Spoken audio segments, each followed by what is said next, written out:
I forgot to turn the maid off. I also broke your cameras again. So welcome back, everybody, to WhaleWatch. I'm just fixing everybody's cameras here yet again. Didn't even dude, know you Riverside changes it every single episode. It's changed, and I have to fix it again. But yeah, that was the wrong intro. That was Wednesday's intro, and if you missed it, go back and watch Wednesday's episode because it is it's something. Yeah, it's something. All right. It's something. Well, welcome back, as always, everyone, to WhaleWatch, where we trade options and futures live for you using Unusual Whales tools. On that note, Unusual Whales is also... I can't even find my graphic here, Tucker. Can you send it again? We're running a nice little sale that has a 10% off of everything running. And on top of that, if you upgrade from monthly to annual, you get a 15% off discount. And on top of that, if you bundle shit together, you can get up to 20% off. Let me share my screen with the boys here. Yeah, I was gonna say we don't even know what you're doing right now. So. Oh, right now it's just our big, beautiful, dumbass faces. What would we like to do? Should have wore the maid outfit again. I'll show him a little short. I'll show him Tucker short here in a minute. We're not even gonna upload that till this weekend probably, but I'll show him the short. Real quick on screen here. Now on screen here. That's how long you got to catch the Unusual Whales discount, all the way up until July 6th. So if you're too fucked up on 4th of July weekend, you got 2 days after the event to still get in for these sales. You can bundle shit together between the API and the platform, rising all the way up to 20% off. We usually don't really do 20% off, so this is kind of a banger one. Not really an Unusual Whales anniversary, but we do got the US anniversary, so buy yourself some beautiful data, and then you can do what we're going to do for the next 3 hours here. Now, that said, if you didn't tune in last week and don't understand why there was that weird-ass intro, I'll play you something real quick once I get this opened about what y'all missed Wednesday. I don't know why I said last week. I'm fucking stupid today. It's Friday. We did get a one comment already from BK on the X chat who says, "Good morning. You finally got the chat to work on X." Hey, man. Hey, man. There we go. Hey, man. No, leave me right. alone. I'm Thank stupid. you, BK. Hey, I'm gonna pop open this for y'all. This is what you missed on Wednesday. That already made up. If you didn't get here, it is all over YouTube still. I think it's still up on Twitch. But this is what y'all missed. So I'm gonna mute these jokers. Nah, I'm kidding. I'm just gonna mute myself. Pretty big intraday move yesterday, so I wouldn't probably chase that one there. They are 4% in the money, so I probably wouldn't touch that one there. I know what you. Anything new? Not you. Not you. Oh God. Don't lie to yourself. Everyone can hear it in your voice. I'm just gonna dab off my sweaty pits. Okay. Oh God, Tucker. Oh man, that's so Dell's looking dope. That's what y'all missed on Wednesday. Not much else, honestly. Not much else. That's about it. It was pretty much that. We did, however, for better or worse, go 5 and 6 on future scalps in the dress. So I don't, it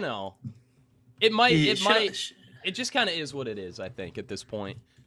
We will not be bringing it back. That thing was very itchy. Oh man, you should have saved it for next week, man. I don't know if I'll just play it again next week. What are you talking about? No, I mean your weather's the same as. Dude, it's gonna be really hot next week, so it would have been nice to just have some good airflow in that thing. Yeah, airflow. Yeah. Like a fucking 110 degree real feel with 90% humidity and a polyester skirt. I'm good. I think I'm okay with not doing that. I shared screen with you guys. Yeah, I did. All right, let's do some pre-market prep, y'all. You're going to hear the garbage outside because it's actually nice out for once, and I'm leaving that window open for better or worse here. Yeah, that's fine. But what I'm going to need from you guys in chat, Twitter, Substack, Twitch, I sit YouTube. here and listen to garbage for 3 hours every Monday, Wednesday, Friday. Well, you got to leave it. But I'm going to need you guys to drop tickers and contracts you want us to look at. We have a good 15 minutes before open. We started late because Tucker's late as always. Jesus Christ, that guy. Yeah, Tucker, you were late this morning, per usual. But we're going to start off with some pre-market prep, just looking at some open interest changes from yesterday's flow.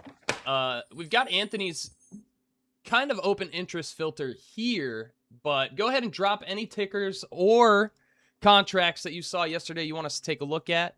We'll do that, and then we'll keep doing pretty much flow requests all day. Today's Friday. We'll stay loosey-goosey. Maybe we'll dose Tucker with some like MDMA or something and watch him geek out while we look at flow. He's like, I'll consider it. Okay, well, thought about it for a second. How much are you gonna pay me? We're paying for the substance. Why would we pay you also? You don't have to get free shit and money. What the fuck? For drugging me? This seems like. Well, no. We're not drugging you. You're taking it willingly. I am. Oh, I forgot about that. Oh. We do have 2 requests from Twitter already for Iron and Intel and Uber. Long term's not really my bag, though. I'm gonna be real with you. I'm an intraday scalper, and for options flow, I usually hold it like a week to 2, kind of on the longer end. So I'm not much for looking at long macro overview stuff. I leave that for the FOMC panels that I conduct, and I let people who are way the fuck smarter than me look to the future. I basically trade right now. That's basically all I trade. It's what's happening right now. But we could take a look at the flows and see if anything spicy came up. But let's start with the first request we got of Iren. Cool. First, before we do Iron, though, I want to look at these AMCs here. AMC was the biggest open interest change on my list real quick, here. The fun part is that YouTube both did and did not put the correct thumbnail. So while you go over that, I'm going to... Cool.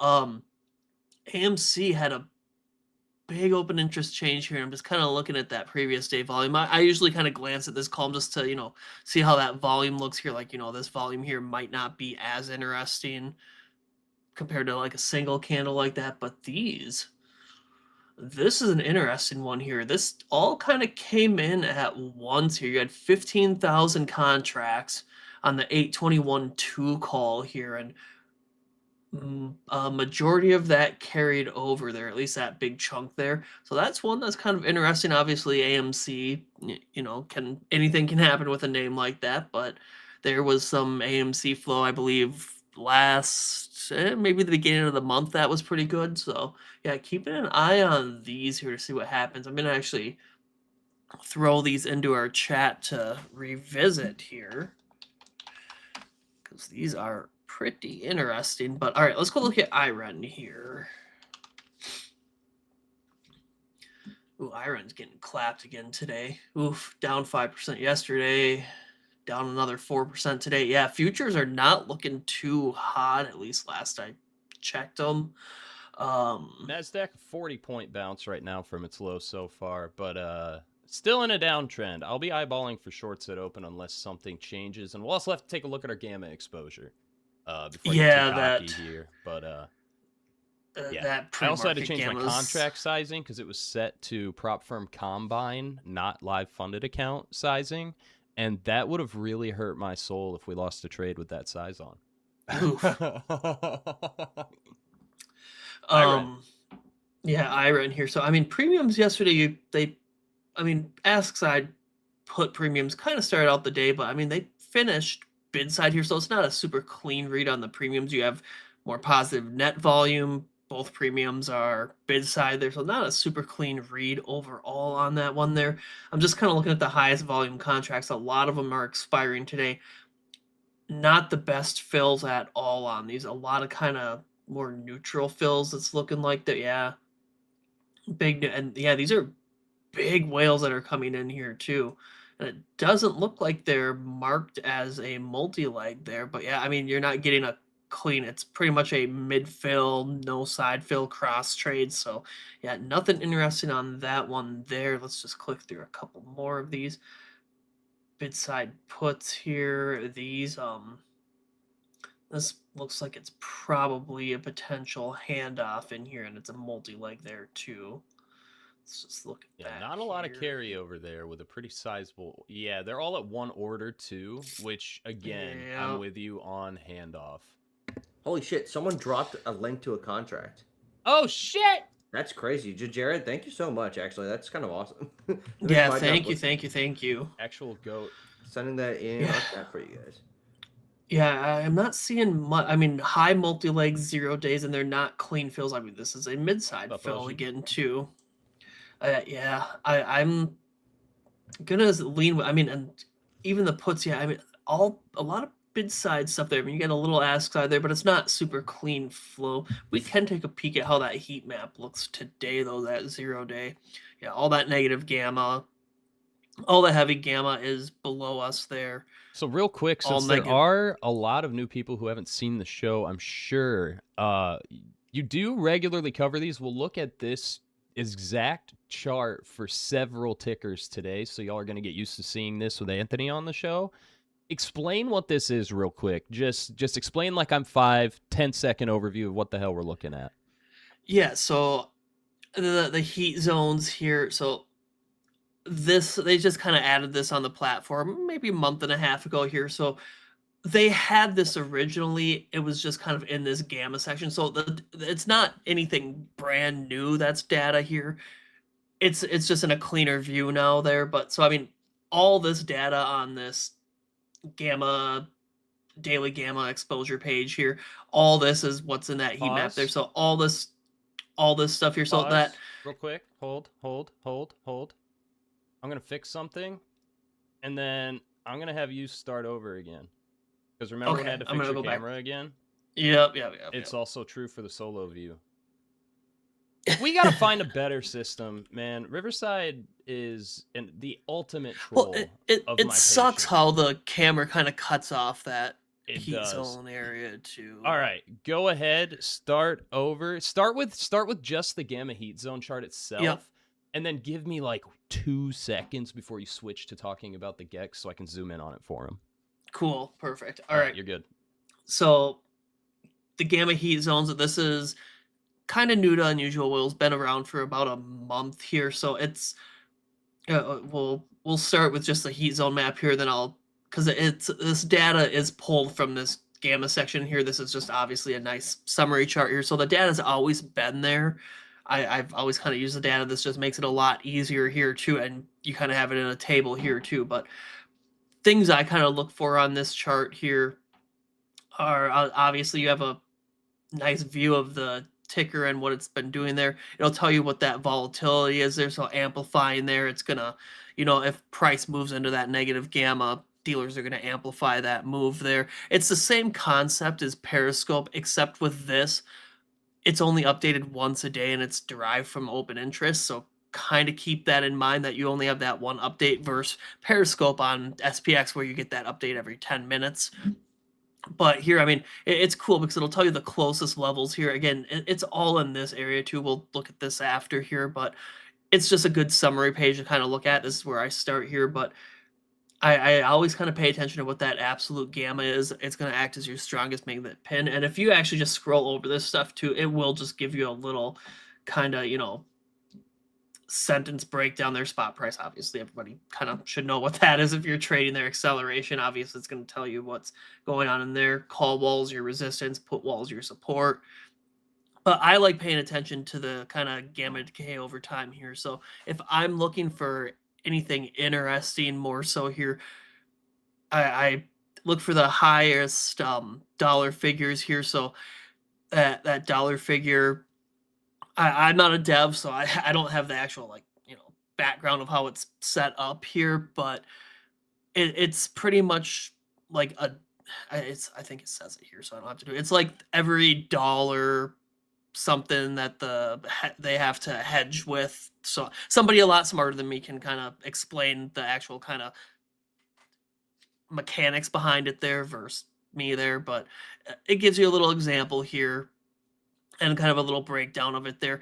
Obviously, a lot of people don't need to know the exact dollar figure of how much is being hedged and all that. You just need to kind of know what you're looking for here. So here, okay, I'm looking for the highest dollar figure there. So okay, well, the 0 days here have your highest dollar figure. I want to see where all that negative or that gamma is on there because it can be positive as well too. So this one, we're trading at 45.70, or 45.75 there takes a couple seconds to update there.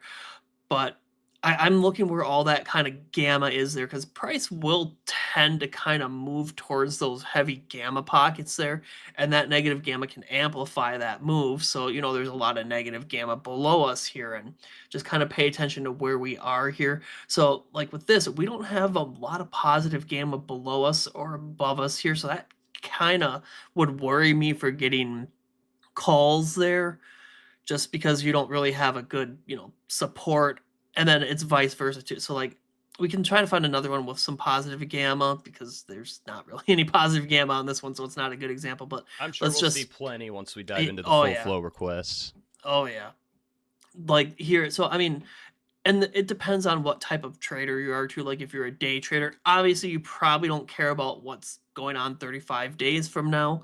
You're going to kind of focus more on the kind of shorter term stuff here. So like, you know, that 6 day, okay, hey, that the heaviest gamma is on that 42 strike, 45 strike, and 43 strike. But you just see, I mean, there's not large spikes at all. This is your by far largest spike, and it's a negative gamma. So again, negative gamma doesn't mean puts, it amplifies the move there. But kind of keep in mind that that price does tend to gravitate towards those heavy gamma levels. So, you know, combining that absolute gamma, knowing there's a lot of negative gamma here, hey, maybe we might see a slower move. And it's not going to always hit that absolute gamma. It can pull, it acts as a magnet. And obviously there's other things that will make price move. You know, you hit a technical element, news comes out, something like that. So I mean, you know, it's not, oh hey, it's absolute gamma at 45, it's automatically going to hit 45. No, because like I think it was last week or the week before, we talked about some SPY gamma in the pre-market there, and we had some gamma above us. It was like maybe like $6 or $7 above us, and we had like a $2 move up. So I mean, it kind of, you can see how it kind of pulls it towards that there. And like if you hit, so let's just, for the sake of the video here, just we'll say this 42 is positive gamma here. So just to be clear, if that press, it's not. This is negative. Just for an example, because I don't have one on this specific chain. Like if price came down into that positive gamma here, dealers are gonna, you know, essentially buy that dip there, and then it's vice versa. If this candle was up here, if price goes into that there, dealers are going to sell into that strength there. I would like to see if I can just find one that's, you know, kind of a positive gamma, because I hate using that, you know, negative gamma. I don't want to compute. Everything's just got negative gamma right now. Let me just go back to IREN here quick. We'll finish up with that. We'll find one for the show.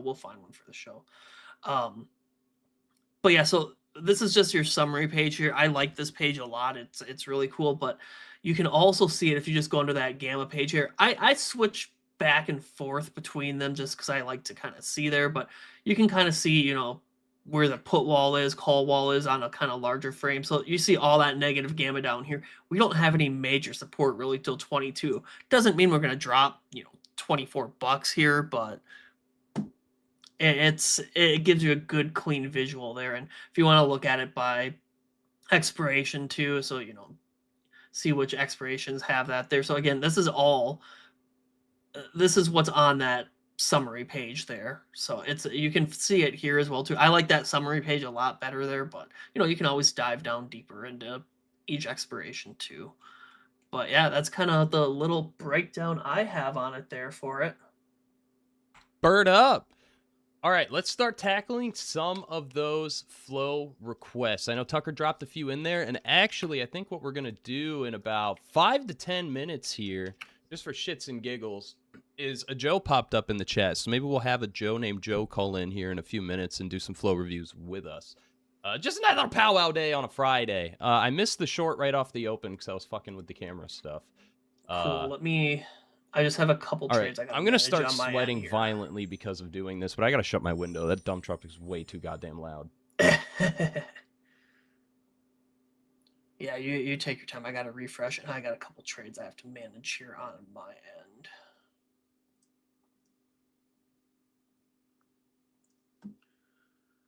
All right. Ooh, Palantir with a nice pop there. My There fucking we go. camera That's has no idea nice. where to go anytime I stand up. It's so confusing. It's like when it was storming that one day. Yeah, no, it When was just storming that zoomed one in day, at the just wall above my window. one of those Blair. Isn't that funny how we were talking about like you're like it's like one of the Blair Witch, and now they have another like spin-off coming out of that. Like, Nice little bounce off this knife off of open. I'm gonna sit on my hands for a second. We've got positive gamma up above, pretty heavy, but most of the pockets of positive gamma are down below us here.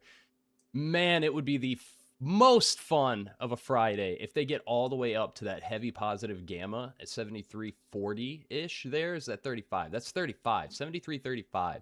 It would be dope if they popped that high and rejected for a short. But the Nasdaq's already rejecting. They might not give me it.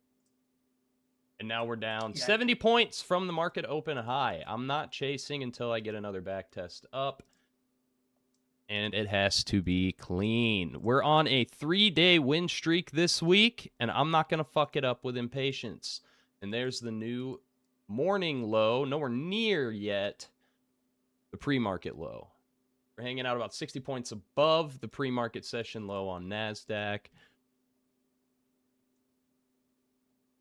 And that's about all there is to it. Let's start looking at some tickers, and we will get our man, a Joe named Joe, in here as well. Fuck it.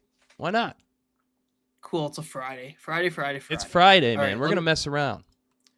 It's Friday. No, nobody. Okay, cool. You tried. Yeah, you're trying to be like, oh, have I heard that song before? Yeah, man, but it was so bad when you sung it that I don't want to fucking react. Oh, you liked it before? Oh. It's a pretty good song. I don't know. Were you even born when that song came out, Tuck? Oh, we are shitting the bed now. That NASDAQ is not going to let me get a clean entry. Look at this. We have taken out pre-market lows, and I wanted them to test, just like I always do, just like we did on Wednesday when I'm shorting. I wanted it to test the bottom of this shelf it formed before the drop, and as you can see, they didn't get there. So I didn't have a clean entry. Now we're just waiting. If they just knife without me and don't let me trade today, I'm going to blame Tucker. It's his fault somehow.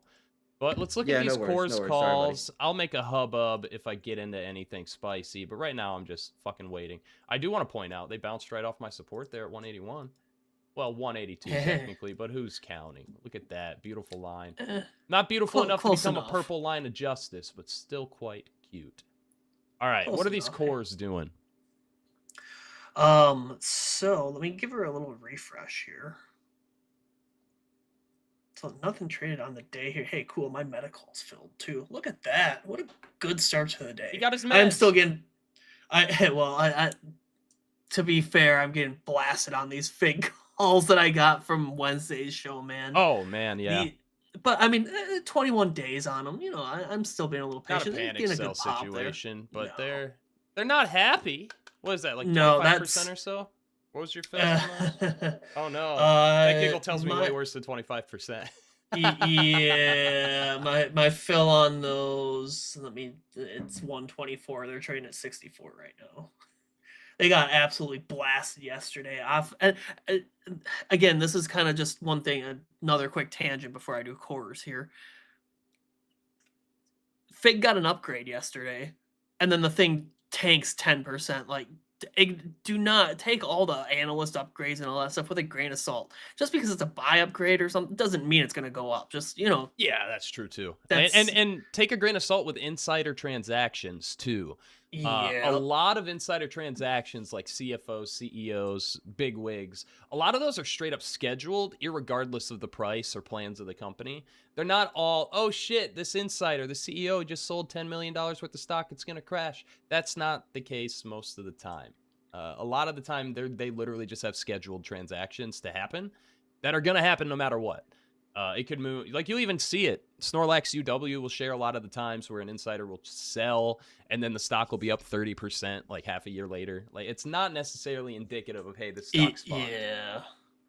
If you're gonna follow, well, and this isn't advice or anything. If you're gonna pay attention to any, insider trades, I'm paying attention to politician trades. That's who I'm paying attention to if I'm following any of that. But again, you don't know. A lot of those are reported. Like, I mean, even Nancy's Uber, that was kind of touted on. That was reported up. That's a month late. That's a month late. Get used to those late reports. I don't think that's still going to change anytime soon. I really want to get in on this rejection on the NASDAQ, but I'm still going to wait just because there's a good amount of buying there. I want to see what this 1 minute candle prints. All right, yeah, I'm going to just wait. Let's look at cores. Okay, let's look at cores. So take scalps. These expire today. They got a nice spike in IV when they come in here. Another spike there. Ooh, these look good, but then you kind of... The company in question was it directional yesterday? For the cores? Yeah, this is that one that they shared right in the whole link, right? Okay. Yeah. Yep. Man, I don't like how that IV kind of drops here. Again, obviously, it's going to be hindsight because we're looking at it now, but look at how that price is going up, and then you kind of see that IV dropping here. I don't like that. And then you have you're trading at the highest price here right now, and that IV is dropping on the big size and premium. Real time there, it'd be a yellow flag there. I still probably would have leaned buy to open. I mean, it's a bigger bid ask spread here, but it's just little things like this that'll kind of gain your It's the little things. Your oh man, I should have got water. See, I was like, I'll be fine without water. I mean, it's getting clapped today, so it's like now when you look at it, I'm probably like, yeah, they're probably sells there at the ask, because I mean, it's not hard to get filled at the ask if you're selling something, especially on a big bid ask spread like that. Like, hey, I want to sell these contracts at 30. I know I'm going to get filled at 30, but I'm selling them. Yeah, to the YouTube homie asking about figs, I believe Anthony is still in figs, and yeah, I can in a little bit up here too. Yeah, we can take a quick look at those, and then let's tackle some more of the blanket requests as well. But the cores, I mean, directionality wise, I'm with you. That huge IV drop raised my eyebrow given the ask fills. But I will say, when you have really high implied volatility like that, it doesn't really take much for it to fluctuate. No. And yeah. But I just don't like to see the price rising while IV. Yeah, that's just little things. Obviously, it's not a science. It's just kind of simple rules that you should kind of follow when you're looking at flow there. I wish it worked every time, because just find the good looking flow every single time and we'd all be rich. But you truly don't know what's gonna always happen with them. You get the clues, but that's kind of about it. Okay, let me do the fig here. Yeah, that one, it's getting a good move up today. I mean, we're up 5%, 5% after a 10% down day yesterday. So I mean, it's making some ground back. That's kind of one thing I talk about too, is there's a lot of time on these. Like, obviously you don't want to see a 10% down day like yesterday, but there's plenty of time on these here. And I mean, these I took a short. Okay. I'm out already. I had to close it. I had to. It bounced good and hard, but we got about 20 points on that. Didn't even have time to put it on the screen, so I got to see where they bounce. They hit target pretty instantly. There you go. That's all that matters. And the fill was shit, so we only made $40. Dude, I got screwed. I didn't get screwed on anything yesterday, but like when I was scalping MES yesterday, dude, that dome was so like wild for me. Oh yeah, once you start seeing the bid and ask jump with the price sitting in the middle and nothing filling, that's when you sit still for a second. Yeah, I had a good. You're gonna get 10 points of slippage. I had a good day scalping still yesterday. Obviously, I showed you what I did. So yeah, I had a U day scalp. I'm in the same short right now. They gave me the same setup. I'm probably gonna flatten here. I don't want this to come back for me. Let's see. I would love a new low on this, but I don't think they're gonna give it. This is a nice bounce spot. They might just bounce this back up and wick me out. I'm gonna give it a second to try to take out this prior low. I don't want it to take out the last 1 minute candle high. This might be good enough. See what they do. Dang, I should have held my in the 30-second increments. I got to get better at holding the target, especially after I lectured you about moving your stops. I got to practice what I preach here. So if they come back up and get me, that's okay. But right now, the pattern is kind of telling me I'm going to get my move. Basically now-ish. I am going to pull an Anthony. And I'm going to move this down just ever so slightly so we don't give back our full last win if they come up to wick us out. But for those of you who know, I take paper cut losses and tend to size into my move. On the show, I haven't been doing the size up thing because that can get dicey, especially if people ignore me when I say don't shadow trade me. I'll leave my stop where it was. I think they're going to get me right here, though. This looks like they're bouncing off of that first target of mine. And so I'm just going to let them take me out, and we will get a new entry if they happen to do so. And there it is. They got me. That was a nice little push. I'm going to be looking for them to test this 310 again. But if they give a strong wick here, I'm probably going to get back into that same trade. But we're 1 for 1 this morning. No complaints from me. I'll bring another update once I get another trade on. Cool. Dope. All right, so back to the figs here. Yeah, so I mean, you know, there's 21 days on them. I kind of try to pay attention to that days to expiration. Obviously, so like I saw some meta calls yesterday. They expired in 7 days. So obviously, you know, kind of try to I try to think like in that time frame, like, okay, 7 days. They're probably looking for a move in, you know, a session or two here, especially with the short dayness and coming up on a Friday here. Now, these are 21 days out. Maybe they were just waiting for a dip buy there. I mean, this has already recovered almost all of yesterday's loss there. Look at this thing. Already back to, I mean, this thing's already out, almost recovered all of yesterday's loss. That's crazy. I don't want to jinx it because I'm in these. But yeah, I mean, geez, that thing's pumping. I mean, like, they're 21 days out. Boys. They might not care what's happening in a day or two. You know, it's more of kind of a, I'd say, midterm kind of trade. That whale's still in these too, and there's plenty of times, like I have a good one here. I'll finish up with Fig. I got a good example here of that too. Like these, okay, they came in right at close. We looked at the flow. Well, no, we weren't on live here, but I mean, you look at the flow here, and I don't think it's gonna let me go back and see it. Let's see. I know Snore was having trouble with this on his stream a little bit there too. Trying to go back and see. So this wasn't the first trade on the day. There was flow before this, and that Ivy did actually spike when it came in there, and Spot did fill to ask. So it reads as a buy to open. They get that little drop there, and then, I mean, like this is why, you know, if I'm following a whale, I'll at least take that same expiration, and I won't go higher than that strike there. So like anything 19.5 and below, I would take. If I like the flow a lot, hey, maybe I'll go further out on an expiration if there's not a lot of liquidity on this chain.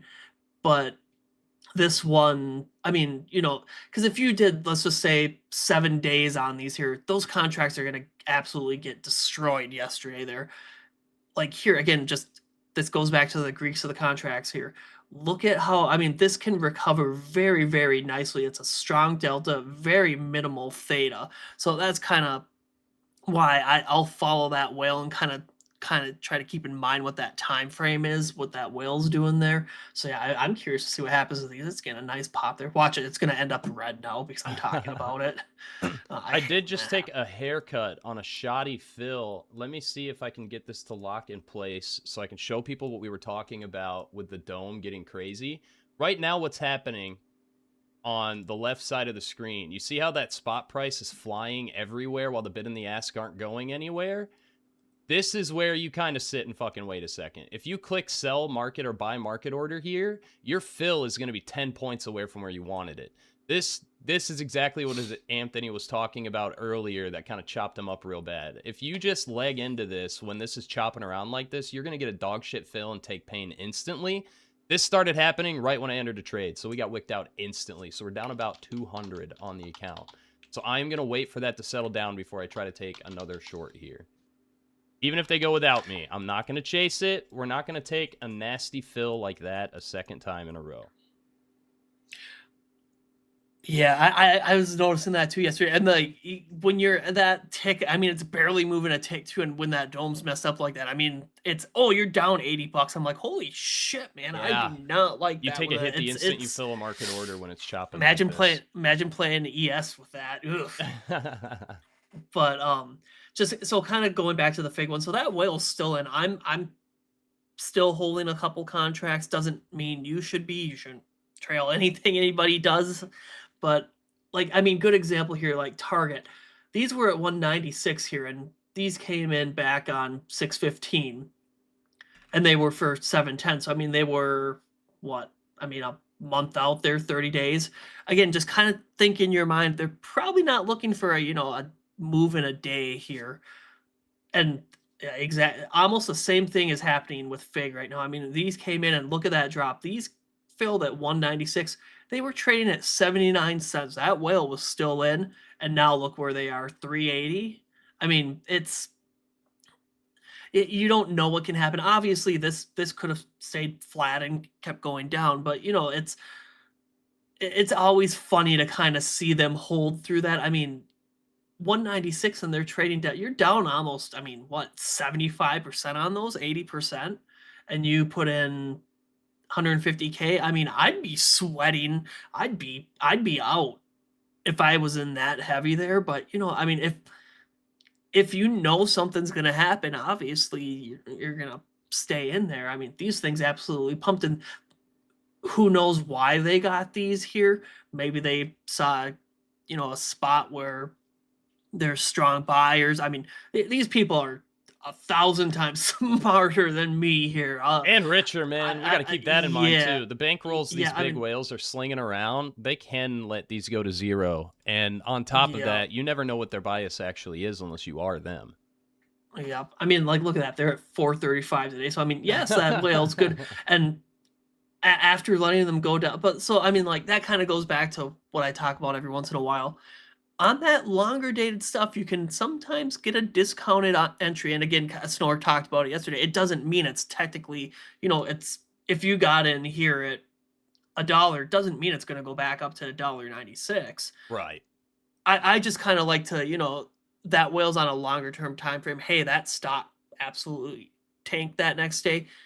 If I really love the flow, hey, maybe I want to get in, and it's, a discounted entry from the whale. Doesn't mean it's going to work out, but, there's just different ways to kind of do that. And I do that the same way with, let's just say, for example, these ran from 196 up to just, 250 that next day there. I'm throwing a stop on, and hey, if that whale's still in and they're trading down at, $1.11, I secured some profits already. I can get back in with some of those profits. You should not be letting something that's up, 30, 40% go red. Right. If you still like that flow though, and you already secured some profits, hey, you want to recycle some of that? Go ahead. I mean, that's just little tips, and that just comes with time and trading and all that stuff. I mean, it's a little tough if you're newer to kind of do something like that, because you're kind of just focused on that and so on. But yeah, I mean, I'm watching figs. I mean, this happens a lot here. And then it wouldn't surprise me. We'll come back to this one in a week or so. I'm gonna laugh because watch these end up red again, and that whale didn't even take anything. It happens so much, and again, I always say it too. Just because that whale's in doesn't mean you need to be in. Anything can happen. Anything can happen. You got to protect your own capital. Absolutely. Curious to see what happens with that. Oh, FIG's up 7% today.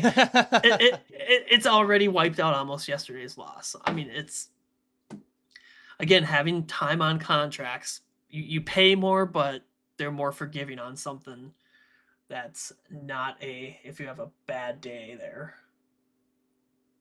Man, that spread on these is wide. My contracts aren't even moving on it right now. Okay, now they're moving a little bit there. I'm still just sitting on my hands. This dome is still a little too excitable for me to comfortably enter. Even if I know I'm right about direction, the way those fills are going to happen are just violent. So kind of a sit and wait still. I need this to chill down before I'm comfortable with it. I'm just putting in some orders here quick, sorry. Just in case FIG, that bid ask on FIG is horrible right now. I'm looking at it. Put it in my stupid order. Still says I'm down 44%. That bid ask spread is 43 to 95 right now. Oh my God.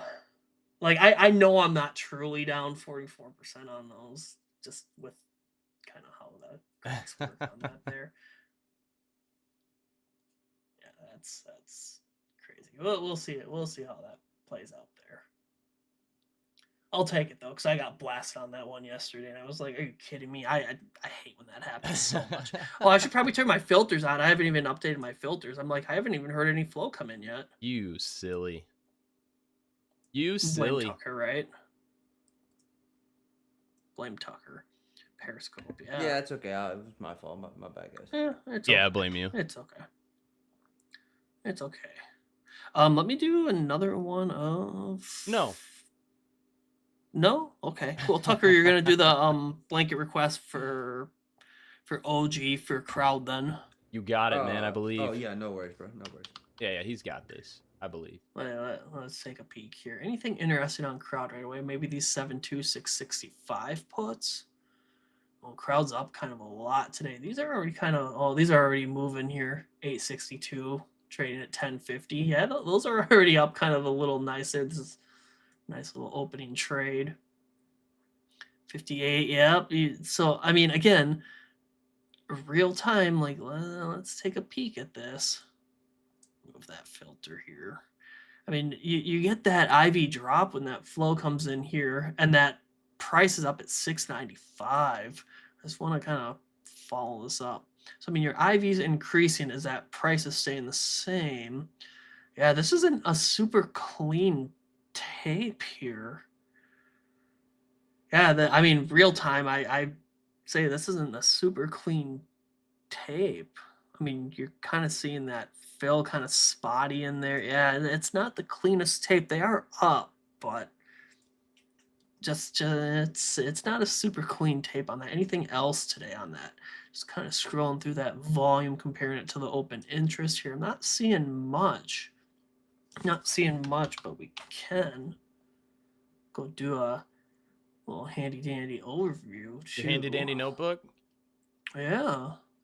Well, there goes a I'm gonna get flagged for copyright.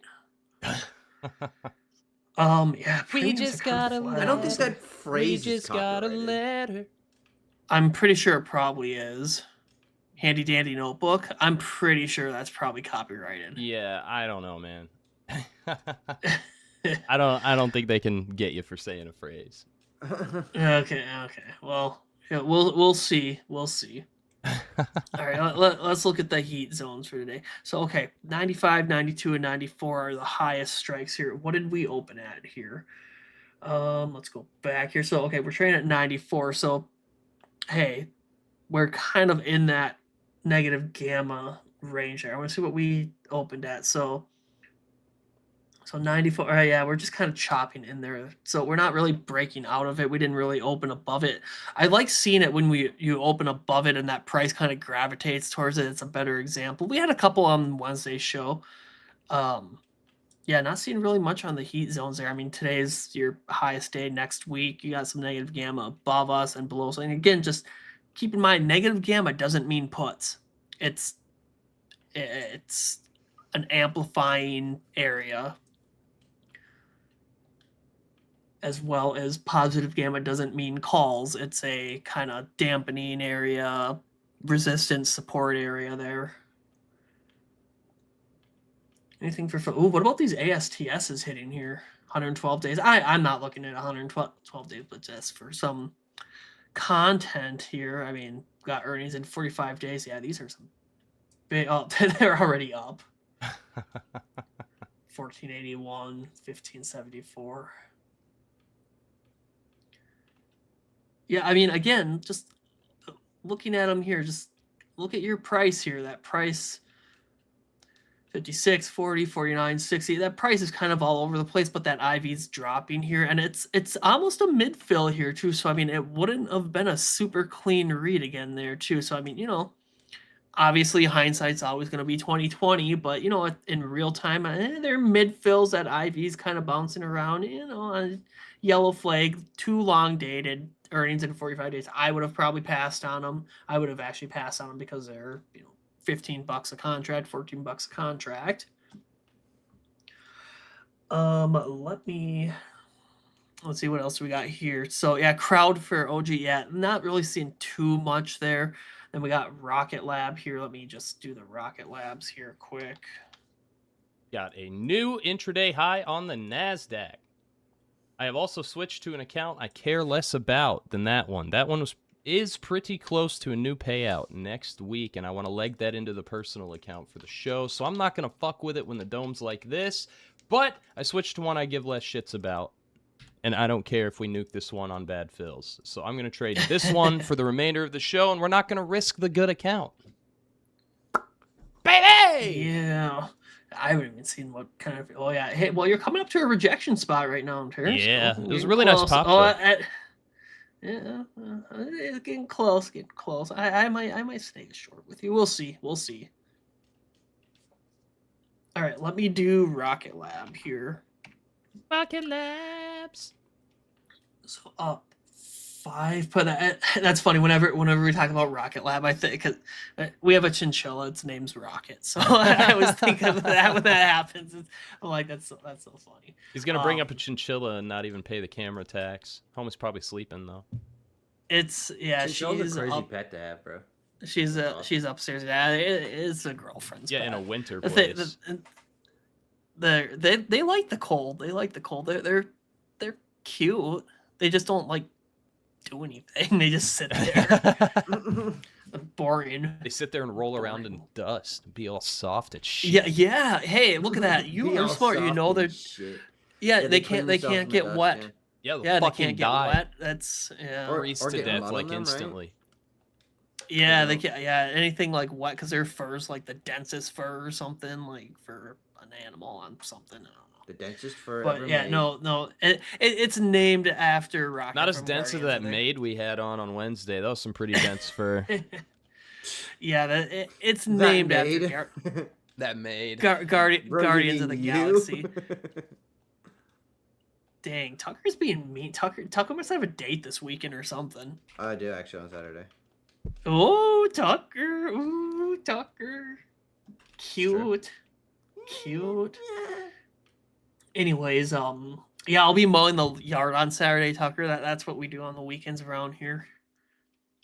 Take our mowers out and clean them. I'm just surprised that we haven't heard a leaf blower today. Yeah, I don't know. Maybe the day of week changed or something because it's been very, very rare for us to have them like during the show recently. Knock on wood. Anyways, Rocket Lab here. Yeah, big spike in net call premium. Put premiums are dropping. Net volume is very positive. That's a good sign. How's it look on a 14-day view? Again, I always just kind of swap it between that 1-day and 14-day view. 1-day view is kind of good for, if you're trading intraday there, but if you're swinging contracts.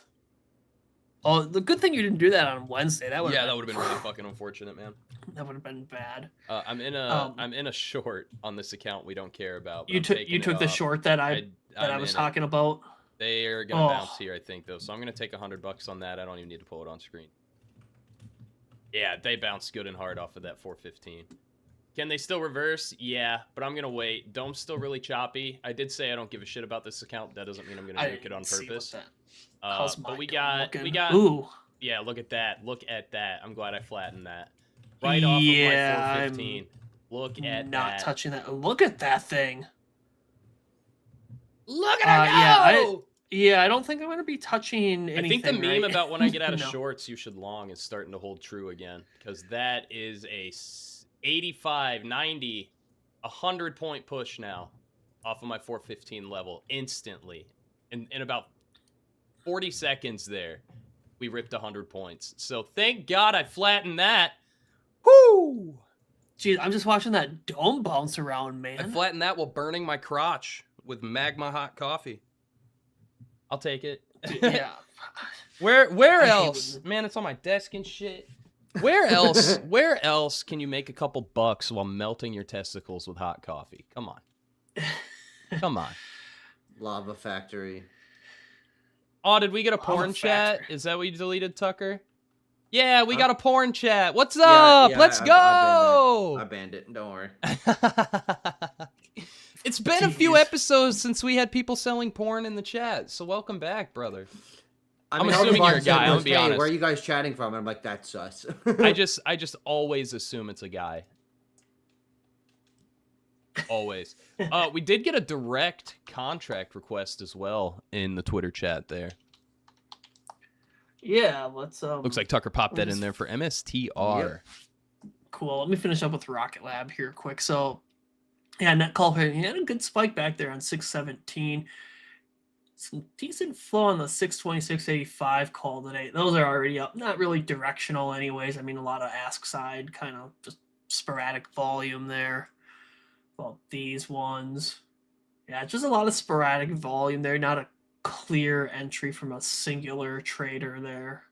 Well, these guys. This one a little better, but, you know, it's still that open interest. It's greater. That volume's way less than that open interest at the time there. So, yeah, not really a clear signal there. Let's see. Maybe we'll actually have a positive gamma on this one. They all have negative gamma. A lot of people swinging those puts there. Yeah, heat maps aren't really clear on this one at all. I mean, 0 day has that negative gamma down there at 80, which, yeah, we already kind of touched that 80-ish level there. 6 days out. So, yeah, I mean, it's not a clean heat zone read on this one there. All right, let me do the one. Yeah, so sorry, nothing really on Rocket Lab there. Let me go back to our chat here. If I see anything else, Waldo, on it, I'll drop it in there. And thanks for always being here, Waldo. Yeah. One of our long-term frequent homies of the YouTube chat. So Intel, oof. This one. Hello.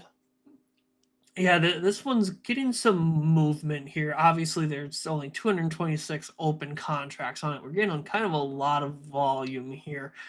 This big 2000 candle here. I like seeing that one here. Let's just see how it looks, though.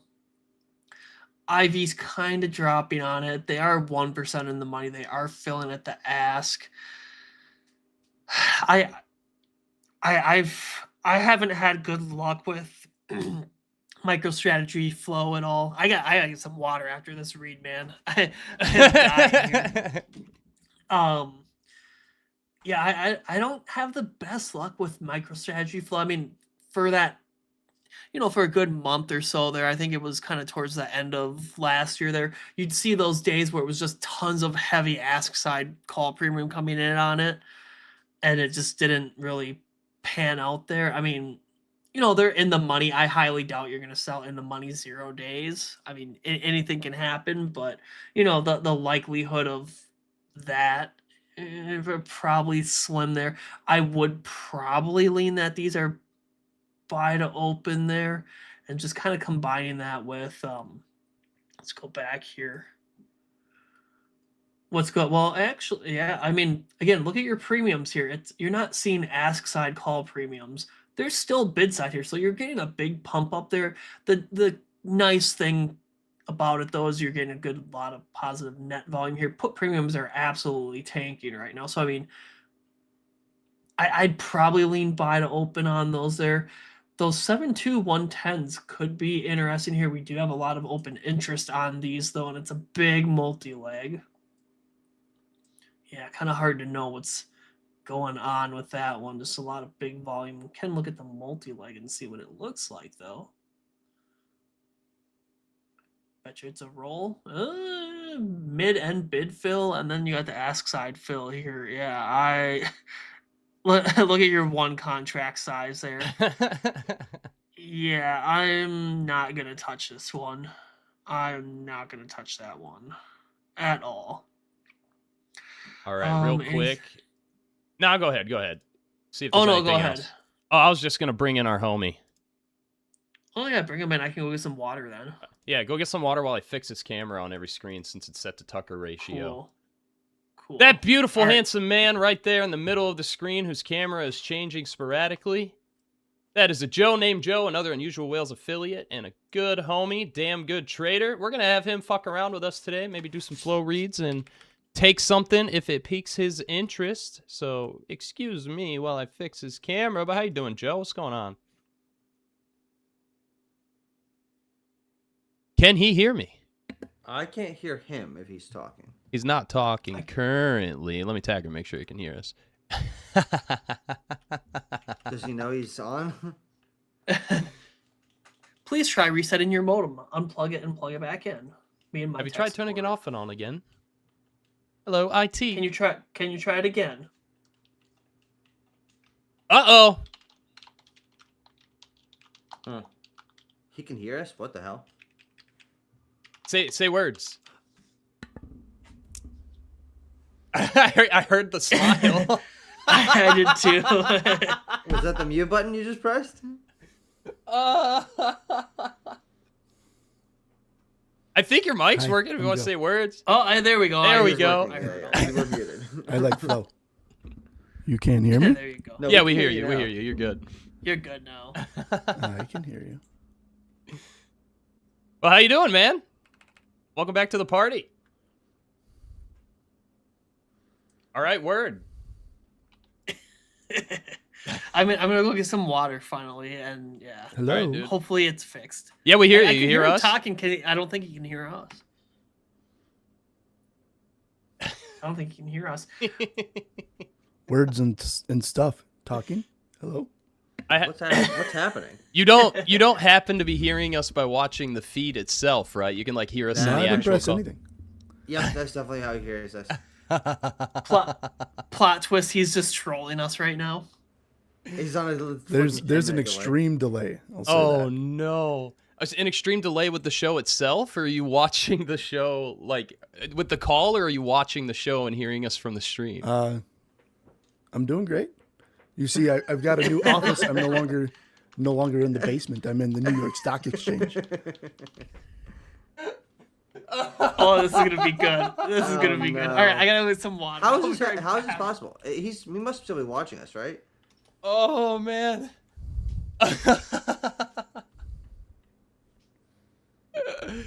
Oh man!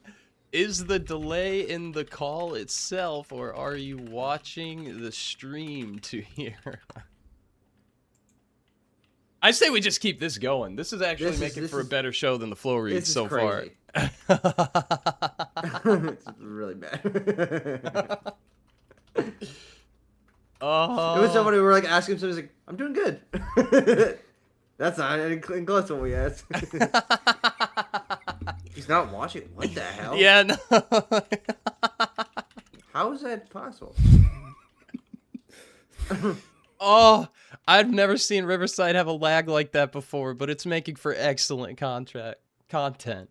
Contract. Oh man, I had a order sitting to go short and it filled while I wasn't paying attention. So we're about to take a $120 hit on this account we don't care about.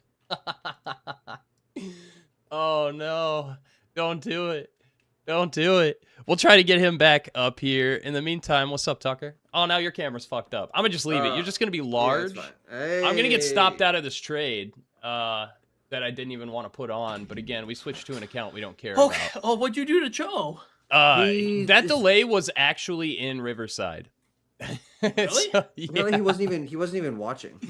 Yeah. So. Can you hear us now, Joe? Is it real time? Are we live? Fuck. He's just sitting there. What is going on?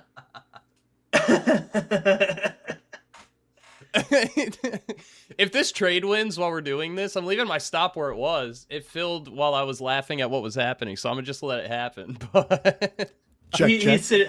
all right, we hear Yeah, I you, heard but him is there. it for real? Hey. All right. No delay. Hey, No delay, There baby. we We're go. back. All right. All right. Pin it. Joe's joining us from Citadel there, I see. Right. Thank God it's on time, baby. Let's go. Well, I'm about to flatten this short because I didn't even want to be in it anyway. And if I just let this ride, it's gambling. So I'll take that small win. Yeah, I left an order on that I forgot about that whole time that was happening, and it filled. And there's the short. It's going to keep going a little bit here. But that's all right. We took that. Anyway, we'll start this over. How you doing, Joe? We're doing. He's It's doing. all right. He's doing. You put anything on yet so far this morning? No, it's I don't typically trade on Fridays unless I'm opening a swing, but not much going on today except watching any swing positions I have. Yes, sir. We got a couple of. I actually switched off of the main account earlier. If you hadn't tuned in quite yet, we got smoked by a very messy dome. The order book was very, very choppy. And we were getting like 15 to 30 point spreads in the bid and ask on the NASDAQ. The instant I placed the market order is when it started. And so I got to chat a little bit about fucking off for a bit if the dome is showing you that price is actually 20 points away from the bid and the ask. Because that happens. So we're putting a pin in that one. I switched to a prop account. I don't give a shit if we nuke for the riskier stuff on a Friday. And that's it. I'm not going to fuck with the other account.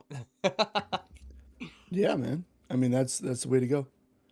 Part of trading is knowing when not to trade. Absolutely. And if I'm being honest, that is the biggest fault of mine, is trading when I shouldn't.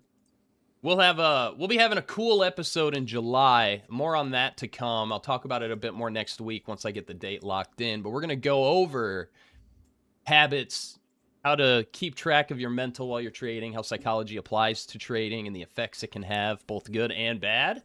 And we'll go over some examples of me absolutely nuking shit, trading in a bad headspace, just to show that, hey, don't fucking do this. But that'll be a fun episode we'll do in July. We're going to have a mentalist on who's going to do some cool illusions and shit for us as well. Maybe make Tucker cry. But other than that, man, you down to do some flow reads for the homies? Yeah, what do you got? Nothing yet. Did you just totally miss me take that trade and get out? Yeah, I wasn't paying attention at all, bro. Look at my trade. Look at that. Just live on the screen. That dome is nasty, though. That dome's nasty. Well, right now, ES is looking pretty clean. But, yeah, once you see that red and that blue really wide versus the highlighted price, don't place an order.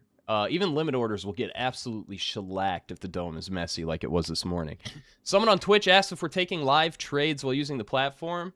You bet your ass. Just we did. are. Just Wet Show did. Jr., man, I know did. you. Haven't seen you since the last time we did Twitch like 2 years ago. Welcome back, homie. Word up. All right, everybody, same as always. Drop any flow requests you've got. We now have 3 people here to read the flow and watch Anthony undo that winning trade he just did anywhere between the next 5 minutes. Is the resistance you're looking at to place a short or waiting for a drop and back test? I haven't looked since I placed that trade that I didn't mean to place, so let me take a look. Oh, man, we've got heavy positive gamma way up at 73.85 across all expirations, and that's the exact same spot we're looking at on the 0 date. So right now, all of this positive gamma that Anthony and I were keeping an eye on for the downside is tapering off and moving up. Now we have a little bit more of a tighter range up here near highs between that 73.85 and 73.40.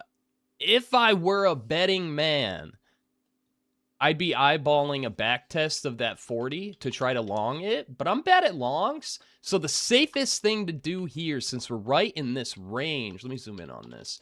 We're in this range of negative gamma from that 73.50 all the way to 73.85. Right here's a spot I wouldn't be super hot on entering either side of the trade. You could short here with a stop above high of day, targeting the 50 and the 40. I'm not going to, because like I said, we're in the middle of this wide negative gamma zone. Negative gamma tends to act as acceleration in the direction you're moving. Market makers will buy to hedge the upside. They'll sell to hedge the downside as they reposition. When you're in between a wide range like this, you are diddling in the middle, and you have a 50-50 chance of being wrong in either direction. It's better to wait for back tests here. I would wait for a back test or a breakout.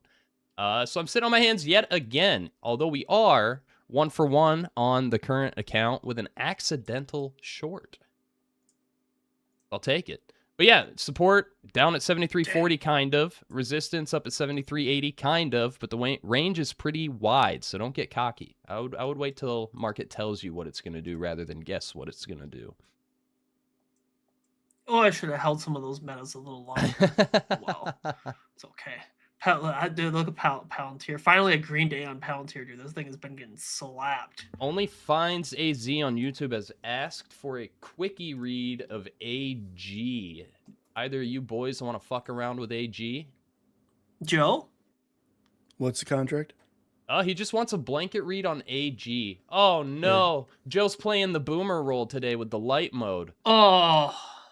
What? Turn your brightness down, everybody. You're about to get no. flashbang. light mode. That's my guy. By the No. way. No. light mode. Light mode is. You need light mode. You're just sucking up to Dan at this point. That's what that is. That's what I that was is. gonna say, where's Dan? I was gonna say Dan's probably in the audience, just clapping somewhere. just a slow clap from the. Yes. Very good. He's Citizen Kane's for light mode. Right.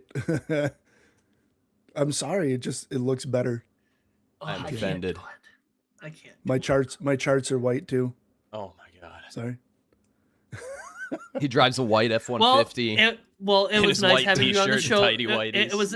It was nice having you on the show, Joe. But we're gonna have to say goodbye for now.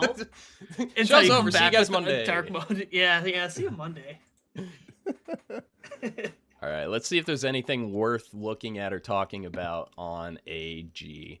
And Joe, for free, Jesus Christ, feel free if you're doing any charting and stuff to just use whatever software you want. I know our charts are lacking in some ways. There's updates to come in the future, but even I don't chart on our charts, man. I'm gonna be honest. I mean, they're not. The drawings could use a little help, but I mean, for the most part.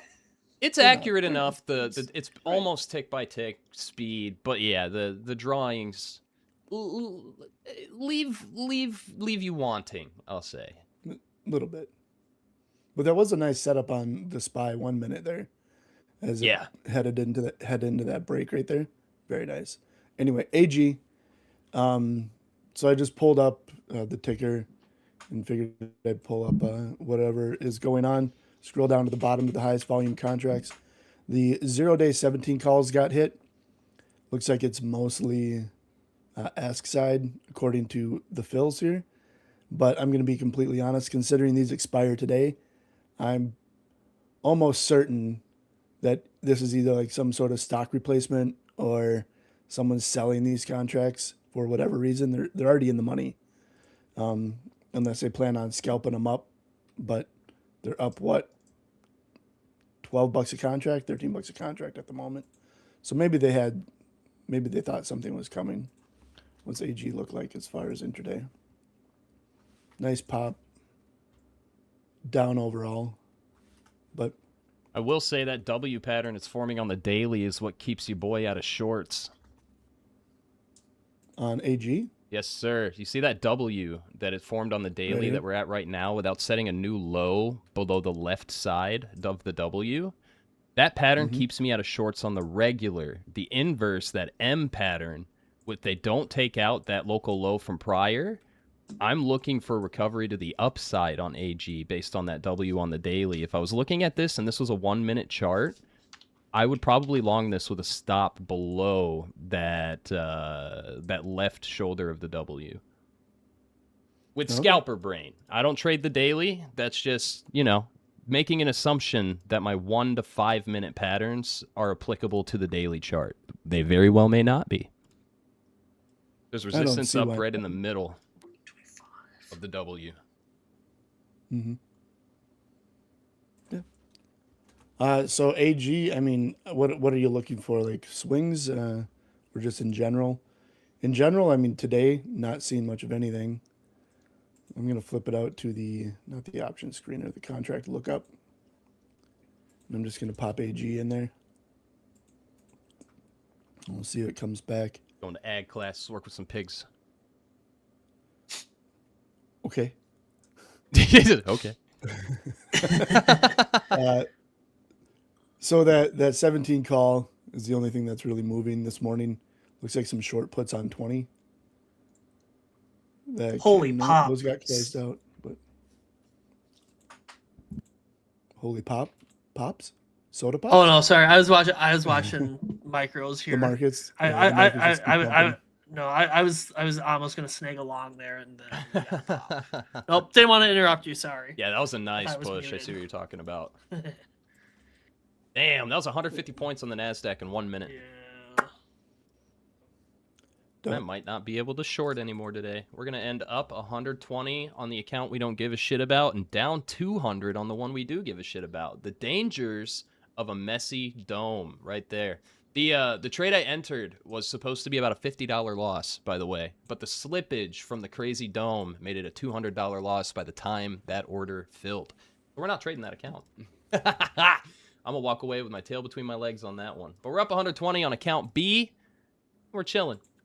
I'm up 20 on mine. Hell But yeah, I only Wade did Show. one contract. Real quick before only- you continue ag, we are back on Twitch for the first time in like 2 years, and some of our old timers are back to watching, and that's fucking sick that you came back already. Real quick, Wedge Show, trying to learn the platform. There are 2 streams during the week that are better than the trading show for learning the platform. Mostly what we do, flow reviews, take live trades, show how we personally use the tools, and we'll go on educational tangents, but it's not super in-depth. The best place and time to learn the platform itself is every Wednesday at 11:30 Eastern. Snorlax UW, the OG of Unusual Whales Flow, goes live on Zoom for kind of an onboarding session specific to beginners. You can ask questions about the platform itself. You'll go over each of the segments and tools of the platform. This is key for beginners. It kind of overlaps with our show, but I tell everyone every Wednesday to leave our dumbass show and go to that Zoom call because you're going to learn a lot more if you're a beginner there than watching me trade futures and address like Wednesday.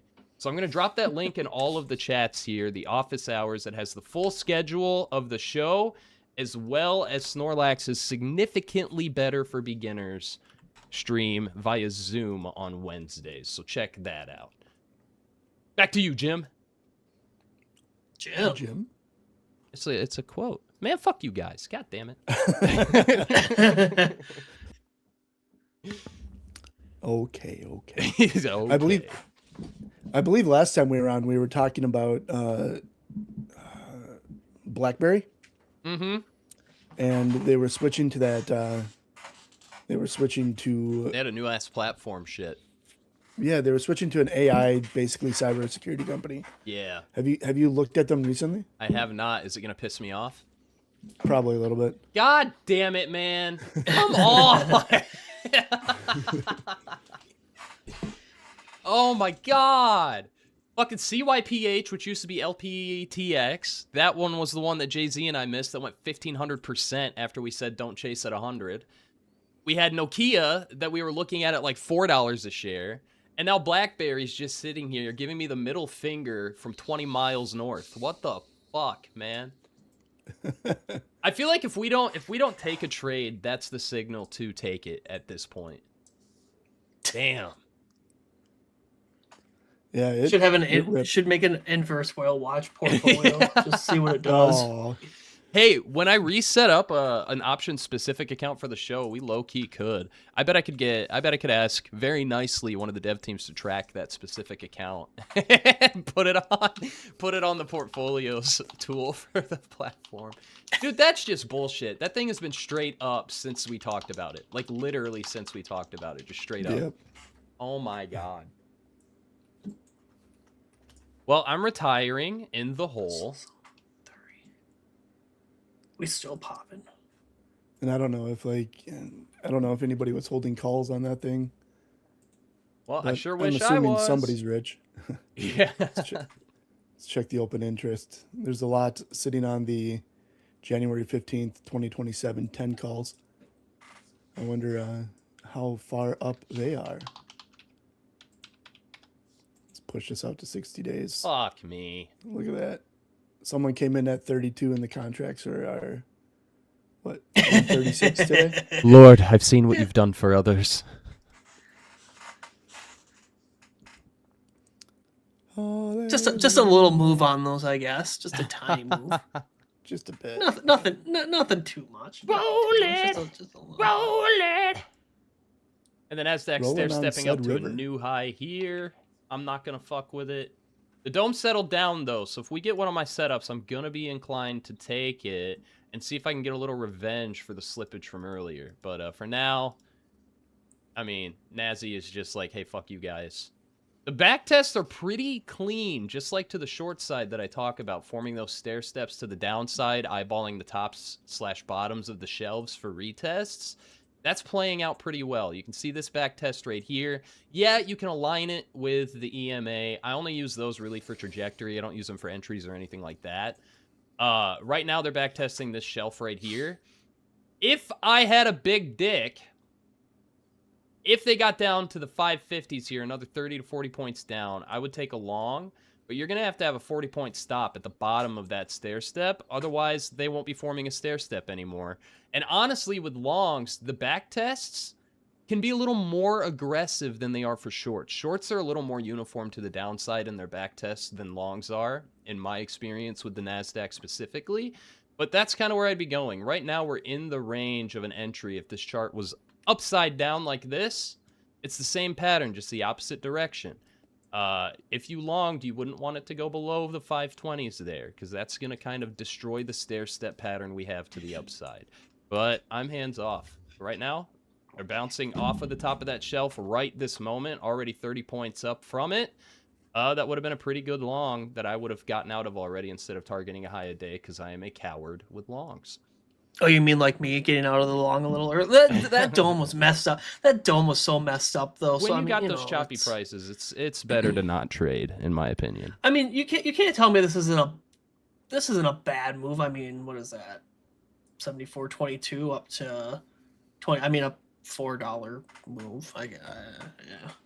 I mean, it's not up that much more, and you would have hit some drawdown there. So, I mean, Yeah, it would have been fine. That's okay. I'll take it. I'll take it. A win's a win, man. A win's a win. Anchorman. Why are we talking about Anchorman now? Bark twice if you're in Milwaukee. Having a glass case of the wine. burrito. The mean man punted Baxter off a Punted print. Baxter. That's what you got to have Tucker do for a thumbnail one time, is do the Anchorman people. I can do an and then, Anchorman Yeah, one. Yeah, Anchorman would be a good absolutely. one. Yeah. The next group fuck around when we could do Anchorman thumbnail. Somebody's got to pick who's who, though. Who's gonna get their arm chopped off? I vote Tucker gets his arm chopped off. Man, did not see that coming. I wish Anchorman 2 didn't suck. So this Friday episode is just going to turn into a bout of autistic movie quotes, I think. We're already halfway there, man. By the way, BlackBerry new all-time high. I'm just going to take my cane off and go fucking put my head through a wall. It was like... New all-time high is crazy, given the meme era. Well, not all-time high. Oh, okay. I was going to say, Jesus Christ. All-time high is a lot more. Fuck. Well, how many splits have they had since then? I don't know. And it should have price adjusted, though. God damn. Mo asks when. I am noticing. Go ahead. Nope, go ahead. You finish yours, and I'll do mine. You're good. You're good. You hang up first. Two Minnesotans accidentally talking over each other and then stopping to tell the other person to go first. Yeah. About the most Minnesotan thing that can happen. But KKR 105 calls came through for December. Looks like they came through on the ask, and the price is currently dropping. And there are, so if I pull up KKR on the contract lookup, I can see that there's a bunch of open interest, about 170,000 for this ticker sitting on, wait, where was I going? I am on the wrong one. There was a put that I saw, wasn't there? Pretty sure there's a put. Yeah, the 90 puts right here. That, if I zoom out 60 days, looks like they were shorted probably around May 6th, 7th, and 8th. Somebody built into a short position. Pretty heavy bid side. I'm assuming it's short. But for 3 days there, they slapped it at 7, above 7. Now these contracts are sitting right around 8. But if they are short these calls for December 18th, and then someone just picked up, where'd it go now? Someone just picked up 105 calls. It's only 600,000, but that could be seeing a potential pop there. The overall 30-day volume is only 0.21, so it's not like it's super unusual. But someone slapping the ask on long calls, or someone transacting on or ask side, they hit it again. On calls, while there is heavy bid put volume that's open, suggests to me that there could be some sort of pop incoming on KKR. which I do believe is a almost like a private capital company, I want to say. What are they? What are you? An idiot sandwich. An idiot Leading sandwich global chef. investment firm. So they're just some investment firm that's popping around. Chart wise, I mean, they're down pretty decently on the couple of years, but I'm thinking if I push this out to like a week, yeah, they had this nice cup and handle pop off on the weekly here. Just a little handle, just a little guy. And then popping off to new all-time highs, coming back down. See if it can hold this area. Right about there. So, if it's going to pop off, it might be nice. 105 calls aren't terribly far out the money. And their fundamentals look pretty decent. So, what were you going to say, fellow Minnesotan?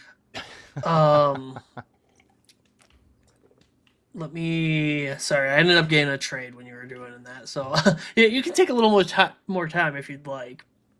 No, I just found one of our famous ask side, very far out of the money weekly puts that came in here. The MU 72660 puts 44% out of the money. Yeah, these are, kind of a good example here of something that's at the ask that's, more than likely a sell there. Again, I always point people to the Greeks. They're very high theta. These barely have a delta there. These are 99% for sure a sell at the ask there. So that's all I wanted to point out. That is all I had there. Let me go back to my losing trade now. Hell yeah, dude. I mean, there's been so much like multi-million-dollar trades into MU puts. Yeah. And they all just keep getting burned. And it's ranging anywhere from like 1 million to like 30 million. So it's hard for me to believe that like either somebody or some buddies are losing millions upon millions upon millions of dollars over the last couple of weeks. Or they have like I don't know, maybe it's like a hedge fund or a big fund that is like, maybe not a hedge fund, but maybe like a big firm that is very long on MU and they are just trying to protect any short side. But when I see like $30 million rolling into puts that expire in less than 30 days, even if it's on the ask, like I'm thinking those are short. They got to be short. Yeah, especially when they're that far. I mean, like these, it's a super clean example of, I see it on Tesla all the time too. It's always on a Thursday or Friday. Tesla they come is in, one it's of a the week. messiest mofos in the game too when it comes to flow. Yeah, I mean, and it's always these very far weekly out of the month. So like, this is gonna sound bad again. Don't do this. Don't do as I say. Or what's the saying for that? Do as I say, not as I do. Yeah, there you go. Thank you, Tucker. That's why we keep you around. Yeah, it's okay. My mom used to say it all the time to me.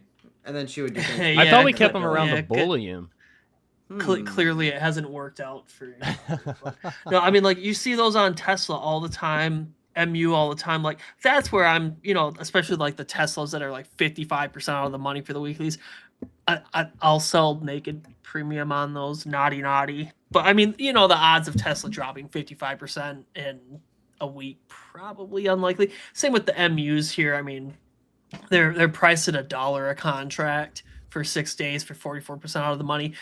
They don't even have a delta on them hardly. I mean, it's free money. Like, it's I try to choose my words carefully, but that's free money. That's free money.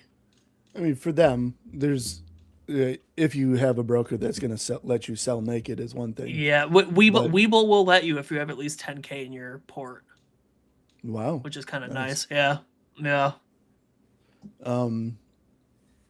But there's also like, I mean, cash secured puts go quite a long way too. Yep.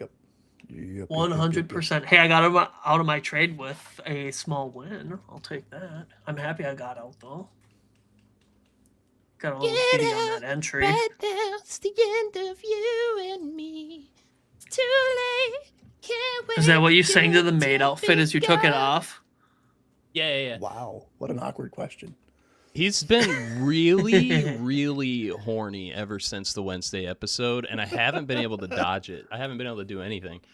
He's just been all up in it. I did take a hood long for August 21st a few days ago. As it was coming back into this area. I don't know if you're on my screen or not. Yeah. So this is like super long term, right? I like to look at the monthly contracts. That chart hurts my soul. Go back. go back in time. Go back in time, and I'll tell you when to stop going back in time. Right.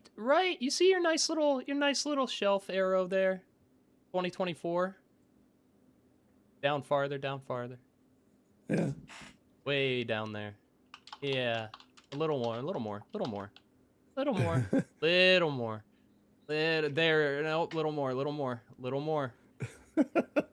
That is where I called hood. Yeah. Sub 11 per share. I told everybody, hey, Bitcoin's going to have and do some crazy shit. Hood hasn't been reporting its Bitcoin yet. They have a lot of Bitcoin, guys. This is a good time to buy Hood. Guess who's the only motherfucker in that conversation who did not buy Hood? You? Me. I'm the only one. And I'm still salty. I'm still so butthurt about it. But anyway, let's take a look at your long because you actually did take a good trade. I mean, that was a beautiful breakout. I've been watching that too. And you can see as they pushed into the 20s there when people started catching on to, hey, they have a fuckload of Bitcoin. And then you can see the Bitcoin having a couple of months later. Yep. And every single day over day, I looked at that and I was like, I bet I could still get in. And I never did. So here I am. And here we are. Here we are to a Joe making some banger money on something, and I can just fucking cry in the corner per usual, man. Wow. And so there was a micro gap. If anybody's familiar with micro gaps, where there's a difference between the close of one candle and the open of the other, and it creates a large enough area where price doesn't overlap at the open of the next one. This is just a little one right here that popped up from a year ago, and it was something that I was watching, and it was something that we rejected here in February and then came down and then came back up to, and we rejected it twice and then pushed through and broke out over it and then pulled back. So I popped in along. I took August 21st 115 calls right around there, and I mean, they're only up 8%, but we're working. So I've just put my stop right below there, and we'll see how she goes. But that was one area that I was watching that was kind of nice, and I'm happy to see Hood pumping this morning in addition to BlackBerry. Yeah, I bet you are. We missed a massive short on the Nas while I got some water. We are down 200 points from the NASDAQ high currently. Ooh. They did not form the next stair step on their second attempt. Right here, they held it. Again, like I said, when we got this little back test on the 1 minute, that it was good for a long, but I wouldn't hold it for a new high. And here is what's happening. And if you did get long, I hope you didn't try to hold it for a high. They rejected that stair step to the upside, and now they've kind of reversed down. Like I said, we're down 200 points from that high, and now I'd be looking for back tests into the 530 to 570 range here on the NASDAQ to try to short it. Otherwise, you're kind of chasing, and there is support at each stair step they formed on the way up, all the way down to that 415 back test I bitched about missing earlier. So just be safe. The dome has quieted down. It's not doing... now it's doing crazy shit as soon as I spoke. Just be careful. This is whipsawing a little bit. That bounce in literally 2 seconds was 40 points. So if you're trading this shit today, maybe size pretty small. And pay close attention to your stops. Really close attention. Or you're going to get a $200 loss that should have been a $50 loss like I did half an hour ago. You got some interesting flow coming in on CVS right now, too. Pop that shit open. What you got? The 110s? Yes, sir. You called it just like that. I'm on your screen, Anthony, if you want to pull it. A little longer dated, that does overlap earnings, but it's already kind of moving up 365, 386 a little bit. Big spike in that net call premium when it came in. It's not the cleanest tape. I'd still lean buy to open on them, though.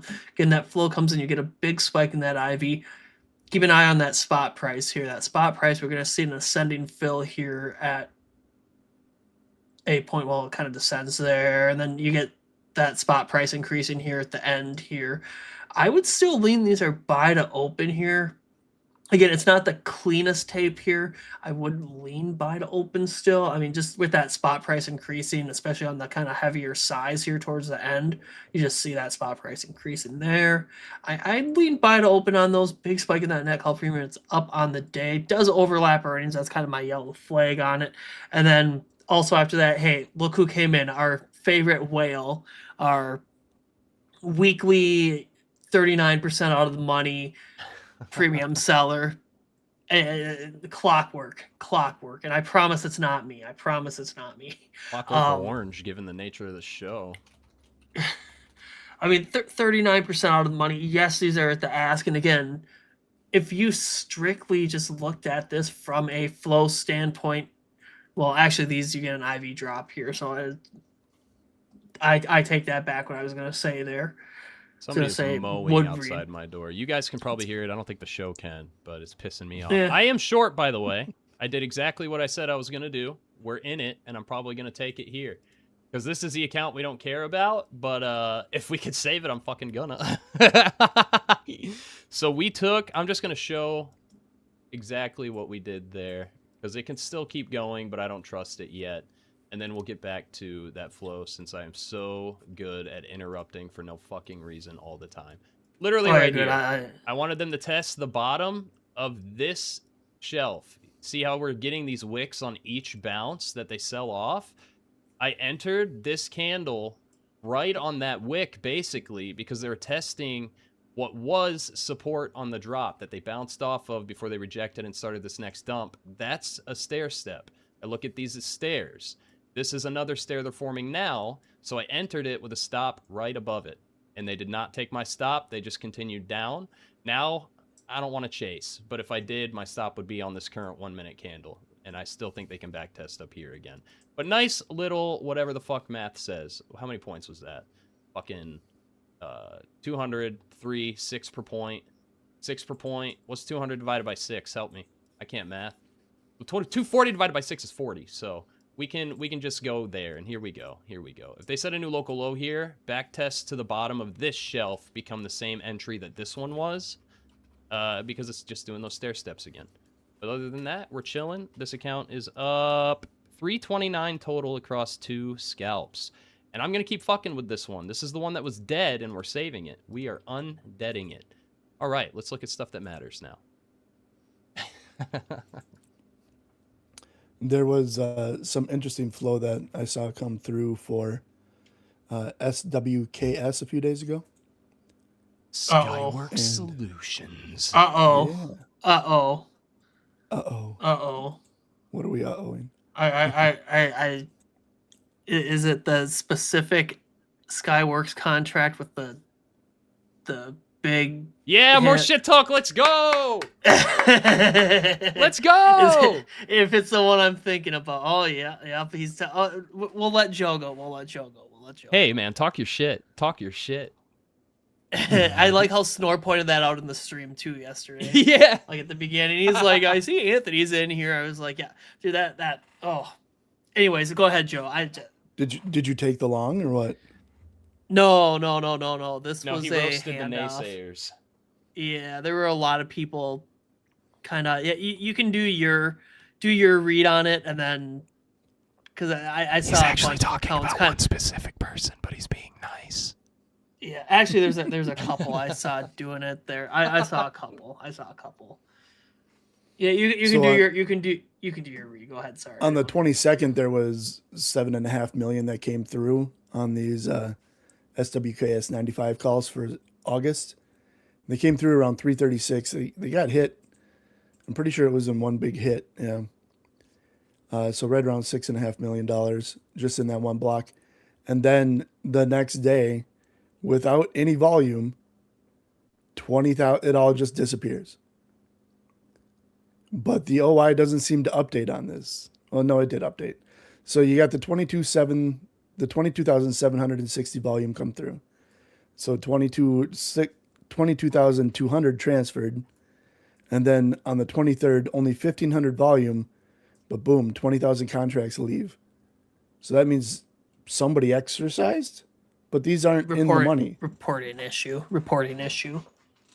So they're 41% out the money. So where did those 20,000 contracts go? Did they get corrected or what? Yep.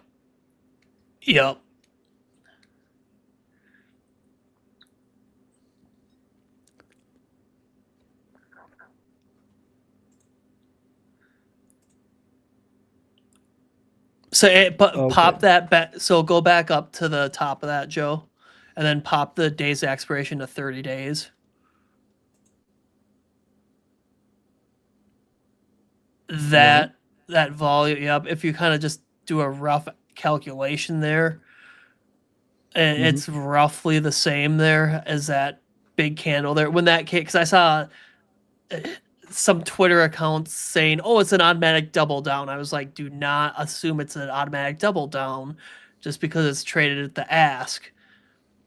And I was kind of mad because that open interest did update that next day, and I was like, "Oh crap, maybe it was a double down." But Snorlax was talking about it too a little bit, and he's like, "There's got to be some sort of error with that one," and then it was corrected that next day. So it was actually a contract handoff. So that volume from the kind of, what is that, the 22nd and 26th there, that was passed off to somebody else there on the 22nd.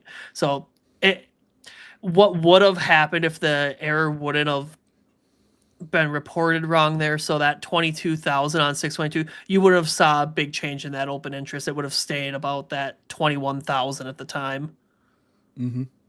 It was just a reporting error, so that kind of screws up the the analysis on it there. Because when that updated in the morning, I was like, "Oh shit, maybe it was a double down there." But it would have been so funny if it was a double down, I gotta say, because you were so salty.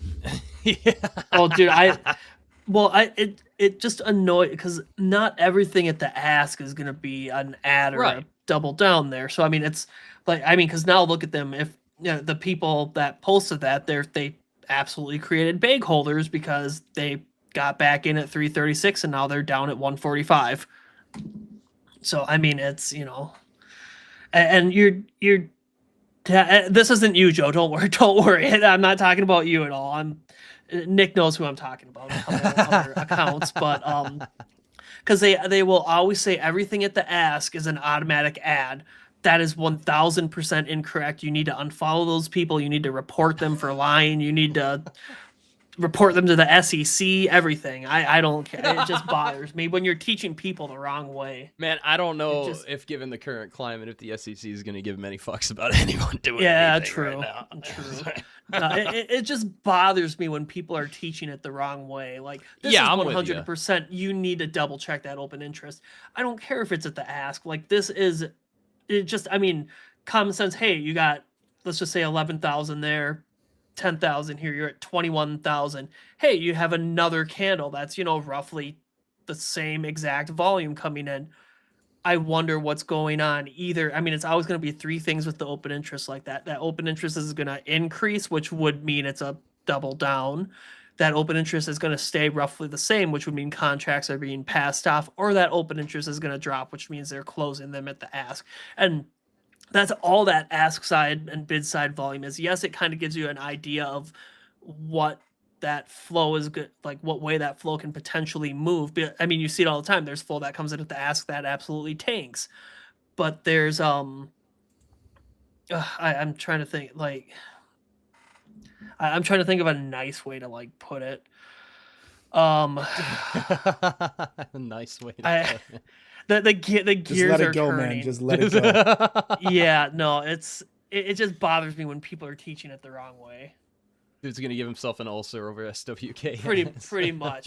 No, that wasn't you, Joel. Just right when you started talking about the SWKSs, I was like, oh man, I know what ones he's gonna talk about. Because there was the other one too, the QURSs, I think, or QURE. QURE. Yeah. The 10,000 volume.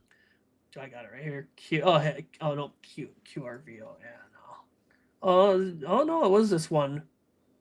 Yeah. Bunch of modifications on that one. Oh, yeah, no, okay, the QRVO. Yeah, okay, that's... yeah. That one was a straight up correction. Canceled / modified trade. There will be a newsletter coming out later today on the Unusual Whale Substack outlining those cancellations, what they mean, and how you can see them the instant they're caught. Yeah, because like just keep in mind, like back to the ST. I'm done. I promise I'm done after this one here. Like this is volume. It's a volume transacted at the ask. Just because it's at the ask doesn't mean it's being bought. Doesn't matter. Happens all the time. You see ask side contracts go to zero. It's transacted at that ask side. So you have that bid in that ask spread.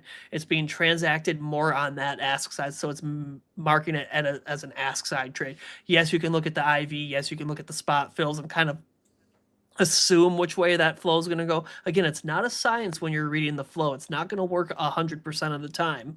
So, okay, I'm done with the SWKS, I promise. But listen, if it doesn't work 100% of the time, then it doesn't sell the course I'm trying to sell. True, Joe. Yeah, we can't have that. And that's why you see a lot of these people like, oh, it's an automatic double down. They don't know how to read flow to save their life. They couldn't. I don't even know if they know how to read a book at that point. I mean, all you're doing is reading a book essentially. They're like, hey, what's kind of going on in there and all that. So I mean, man, okay, I'm done with that. Looking at the history of the show and the things that happen and get said, I don't know if Anthony's the one to talk about how to read. Yeah. But hey, I'll say my explanation was correct on that though. Yeah, for sure. SWKSs. I like drama if I'm not part of it.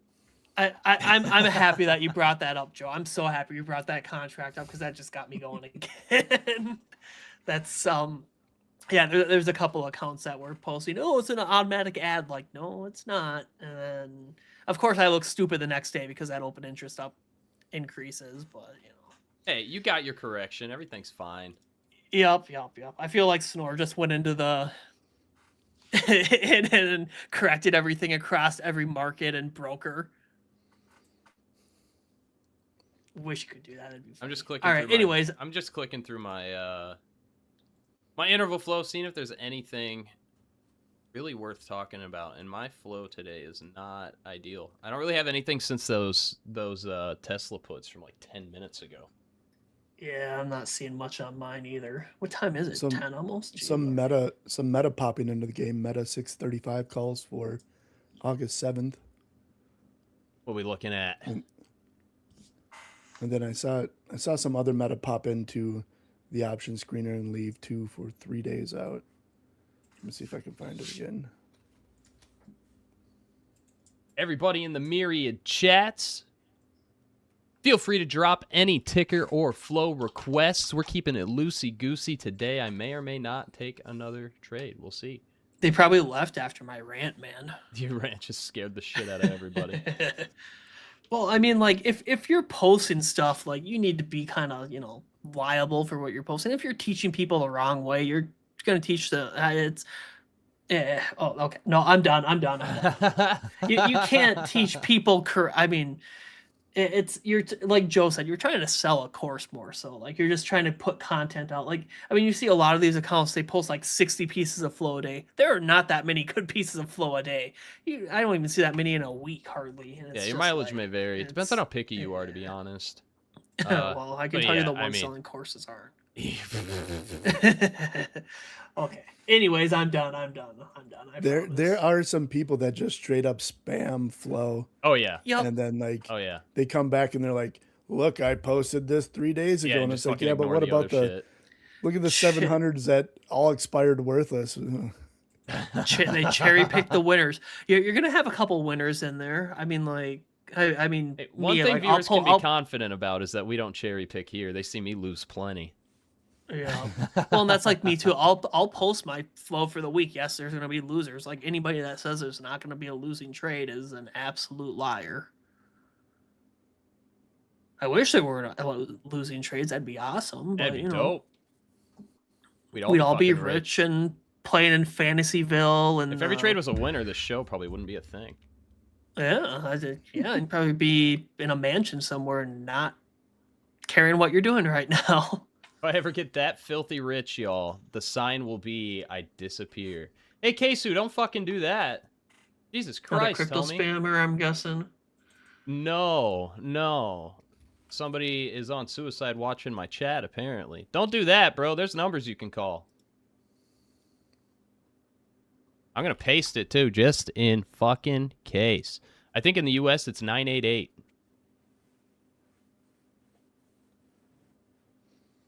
Hope you're doing all right, homie. Don't do that. Jace, fuck Christ. It's Friday, man. Be happy. And if you got new, tune in on July 8th when I talk about how bad I fucked up before. It'll make you feel a little bit better. You'll be all right. Yeah, I was gonna say, don't let one trade ruin your whole life. Like, don't let that happen. You're still here. You know, it's a number on a screen. It's a number on. A screen.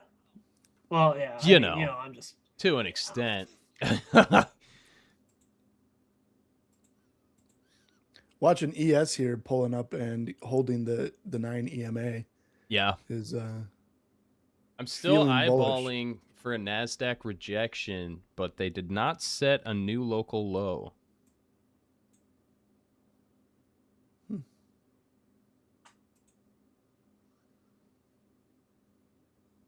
Yeah, not really seeing much. I mean, yeah, we're in the exciting hurry up and wait phase.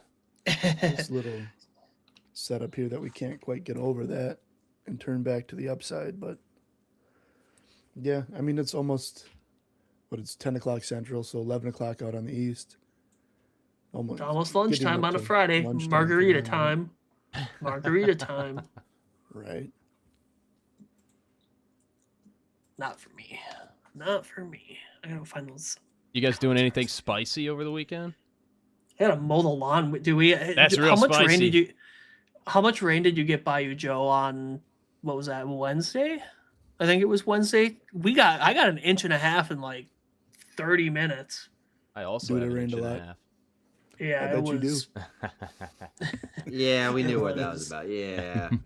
Oh yeah. Oh yeah. We do have a request finally while we were fucking around and showing how super exciting WhaleWatch is. CMPS, Magic Mushroom stock. Is that one on U.S. exchanges? CMPS stock. Should let you do that. Should let you do that one. Oh, it's Compass Pathways. Yeah. They're working on a lot of research. Laws around psilocybin have been changing a lot, and they've actually been leaning into applications for mental illness treatment. And speaking from experience, allegedly, there's a lot of merit there. And I do have a stare to stand on here. I worked in research regulation for several years before this, and before that, let me tell you, I lab ratted the fuck out of myself during college. And psilocybin, there's merit there. When I microdosed that shit, I didn't need any of my psych medications. That was fucking awesome. And they need to just legalize that shit because you can't even overdose on the substance, so it's stupid for it to be so illegal. Doesn't make sense. It's pretty fucking harmless. But yeah, I was in MindMed years ago when they were still on a Canadian exchange only, and my dumb ass sold my entire stake right before they uplisted to NASDAQ, and I missed the like 300% run they did after the transition. That sucked.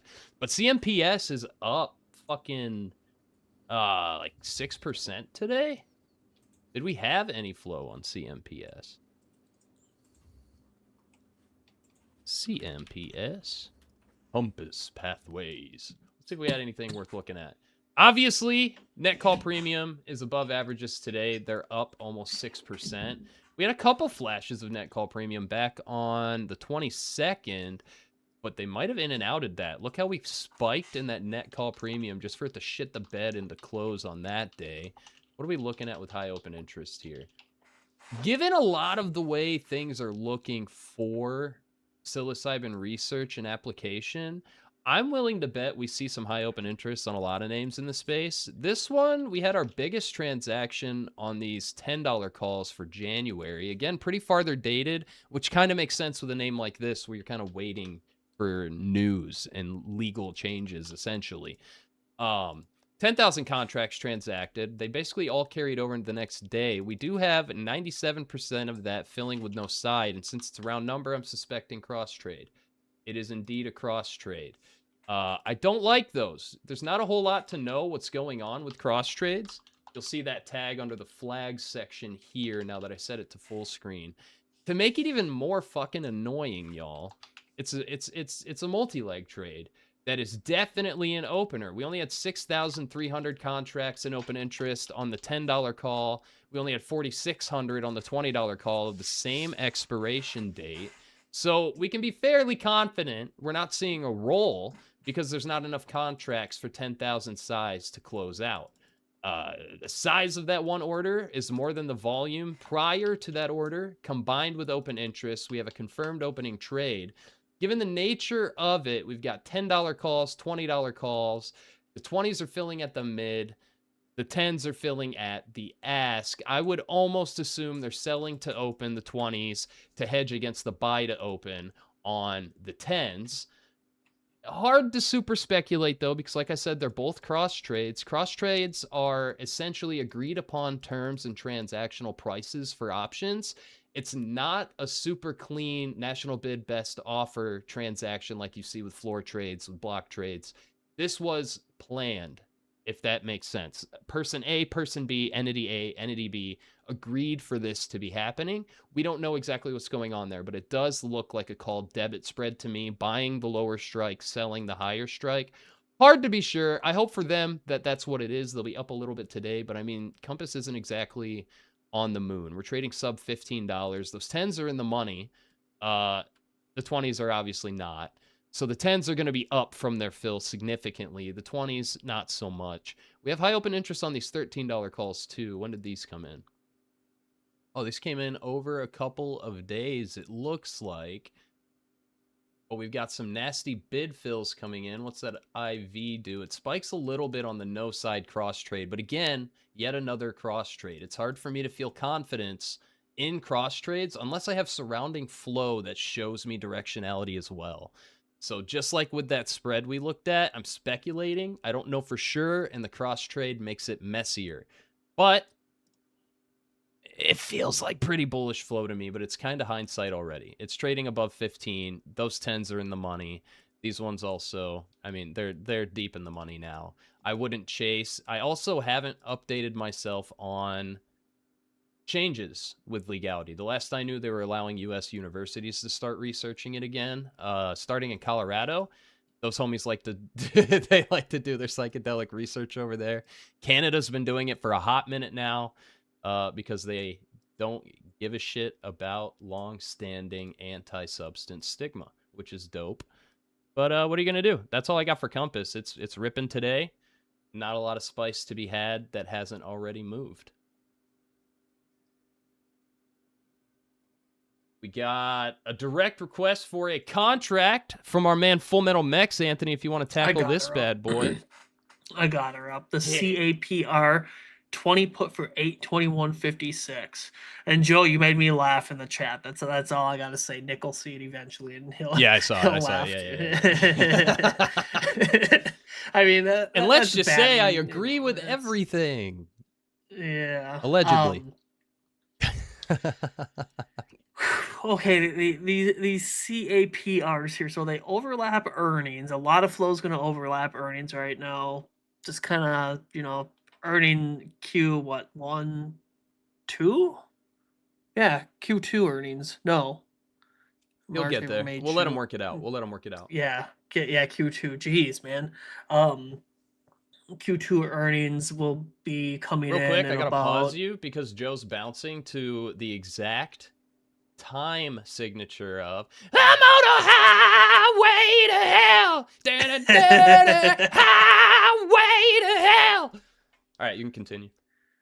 I told you, dude, the tism's going to be strong today with movie quotes and music, so that's what you're going to get for the next half hour to hour. It's a Friday. Mhm. It's a Friday.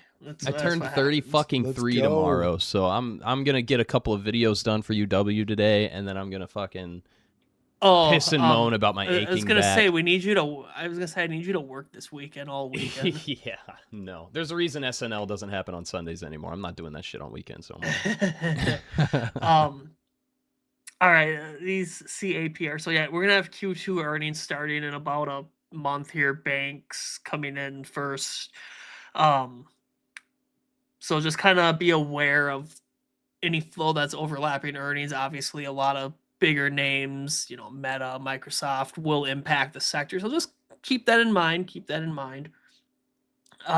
Nice spike on these when these come in. It's a pretty wide bid-ask spread there. I mean, a $3.40 bid-ask spread there. That's a little wide. It does tighten up a little bit here. We are down about almost 12% on the day. It's kind of following this up here. Spots filling there. So you are seeing that ascending fill here. Again, another spike in that IV. Does kind of tail off a little bit here. Little murky on the flow there. I'd probably lean buy to open if you made me pick it there. It's still pretty murky overall though. I do like seeing that rising IV, and then your big size and premium here, you get that big spike in the IV, and that spot is filling at the ask. And Full Metal Max, I know you hear me say it all the time too. It's down 12% on the day, so kind of, take that with a grain of salt. I mean, 23% out of the money. It overlaps earnings. It's hard to know if they're betting on earnings. So on there, let's just kind of go do a read on it. I mean, this thing doesn't get a ton of option trading on it there. I mean, you get some call spikes back there, but I mean, this is by far your biggest day of any premium, at least in the last 30 sessions there. Massive spike in the net call or net put premiums, massive drop in the net call premiums, and massive negative net volume. This is by far the biggest trade here. We do have maybe a little cheaper option here on flow that doesn't overlap the earnings, the 717.20 put. We can see how these look, and it's kind of messy. We do have some open interest on it before. Yeah, hard to kind of know what's going on with that one there. A lot of volume today, just kind of some previous volume there. Let's check out the heat zone on it. So, hey, we might actually finally have a positive gamma heat zone here. Maybe. I haven't clicked on it yet, so we'll see. Don't waste your time. It's all... Yeah, it's all below us anyways, so yeah, don't waste your time on that. Yeah, meaningless. Yeah. Well, I'll touch on it. So okay, so I had 717. I mean, you can wait for a better example if you want. It's not meaningless. The way they act as zones should be the same regardless of where. Yeah, so we can do that one. We can do that 1/15/2027. I mean, 200 days out, so it's not the best. So absolute gamma's at 30. So again, keep in mind that absolute gamma will act as the strongest magnet and pin zone here. So just kind of from the beginning of the stream here, like this is what I'm kind of looking for here. I want to see that price far away from that gamma level essentially there. So like this one, that 115, and obviously it's a very long dated one, so it's not the best example. Not a lot of people probably want to sit in something till 2027 potentially, but like here, so that heavy gamma is on that 25 strike there. Price will tend to kind of gravitate towards that 25 strike. Again, just kind of ignore these other expirations right now because it's not the cleanest, but this little zone here is a good example. You don't have any, major gamma strikes here. So like if you look at that 918, I mean, you got some other there. I say ignore, then I go and look at them. So like, again, it's kind of like Periscope here. So price will tend to kind of gravitate towards that positive gamma there. And then dealers will either, if it's moving up into positive gamma, act as kind of a resistance. They'll sell into that strength, and then vice versa. So like if CAPR came and hit that 25, I'd be kind of looking for dealers to, suppress that move and buy that dip there. That's probably. I mean, it's a decent example. I just don't like the time frame on it. I wish it was like a weekly example there. But yeah, Full Metal Max. I'd be kind of cautious on it. It's an interesting flow. It's a really wide bid ask spread for me. I mean, I'd hate to see you get in something at between that 475. I mean, that's a 60-cent range. It's not horrible there, but like at the beginning, it was pretty horrible. Just with the earnings overlap, I'd lean buy to open or on these. I just would be very cautious with the earnings and that bid ask spread there. Can't tell me what to do. Yeah, I don't want to tell you what to do either. Have some people mad at me then. You know what? You know what would be nice for a feature in the dashboard would be. I asked a rhetorical question. I asked a question. I was gonna probably answer, I apologize. But nested windows, so like you can stack windows on top of each other and then tab between them. Yes. So if there are any whale developers listening, Yes. I may or may not have a similar request in the pipeline. gotcha. That would be dope. Joe, I know you were talking about meta a little earlier too. I found these contracts. Feel free to also, Joe, just send me exactly what you have in mind, because that's not the exact same thing I have in mind. But I'll pass it along regardless. Okay. The fuck were you saying, Anthony? It must have been Joe so unimportant. Joe was talking about meta earlier, so I was gonna tell him about some flow that I found yesterday on it. Do what you won't. Yeah, I mean these are I may have took a small little lotto position. I only took like 10% on them, but oh man, these are absolutely pumping 222 up to 346. Big pop in meta. We had a lot of that kind of zero DTE meta stuff, especially on FOMC day, that didn't pan out. This looked a lot better here. Like if I go back here and look at it, you had a nice kind of ascending fill here. Repeated it. I'm saying descending because you have the two contracts that descend there, but overall it's an ascending fill there. Your IVs rising. Yeah, these look good. I should have held a little bit longer, but that's okay. That's okay. I want to see how these Palantirs are doing from yesterday. Palantir up 4%. Yeah, Palantir has absolutely been destroyed the last, this entire year. I think it's down, 33%. Absolutely crushed. Crush. How about these figs? Are they coming back in? We're only up 4% on the day now. Yeah, that's okay. Halfway there. I believe Palantir is popping because there was news of Burry partially closing his short. Oh yeah, his short side, he was already like 50% underwater still on. Yeah, right. Notable trader who loses almost all the time closes a trade. Congrats. Sounds like me whenever I trade along. Look at that market tide. It's diving right now. Yeah, I missed the main short I was waiting for on the Nas, so now I gotta wait for back tests again. But this is slipping. Back to being down a whole ass % on the NASDAQ.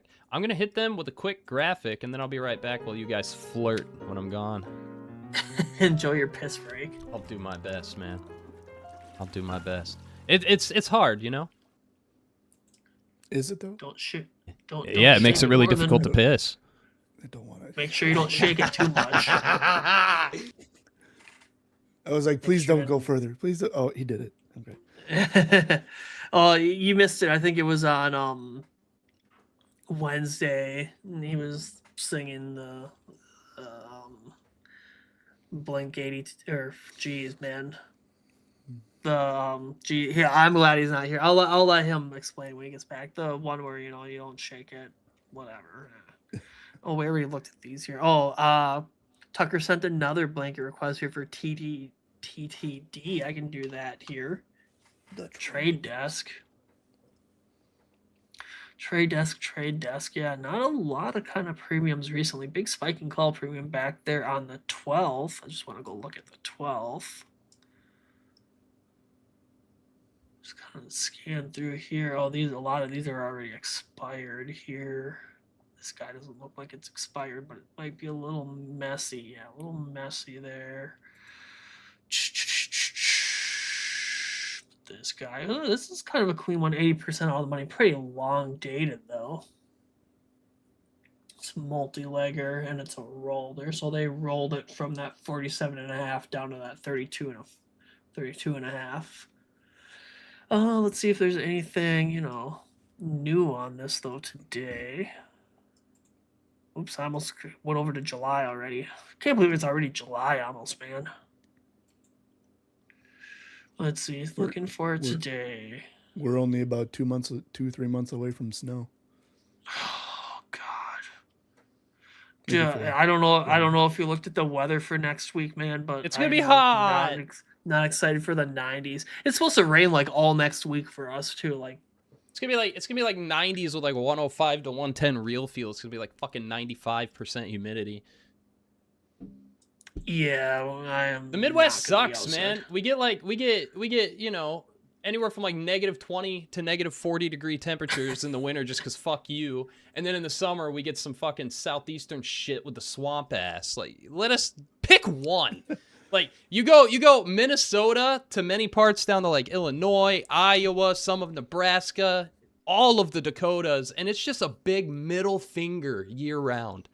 But I like the cold, so it works out in the winter. But when it's fucking I don't think I do could give heat. up the 4 seasons. I don't think I could give it. I can do dry heat. I don't mind dry heat. You should have heard me man, bitching the entire year that I lived in Brazil. I just complained the whole fucking time. And to make matters worse, dude, to make matters worse, yeah, that's a personality trait that's going nowhere. But to make matters worse, I got back in late August / early September. And so it was Brazil's quote unquote dry season when I left. But the peak of our summer in humidity.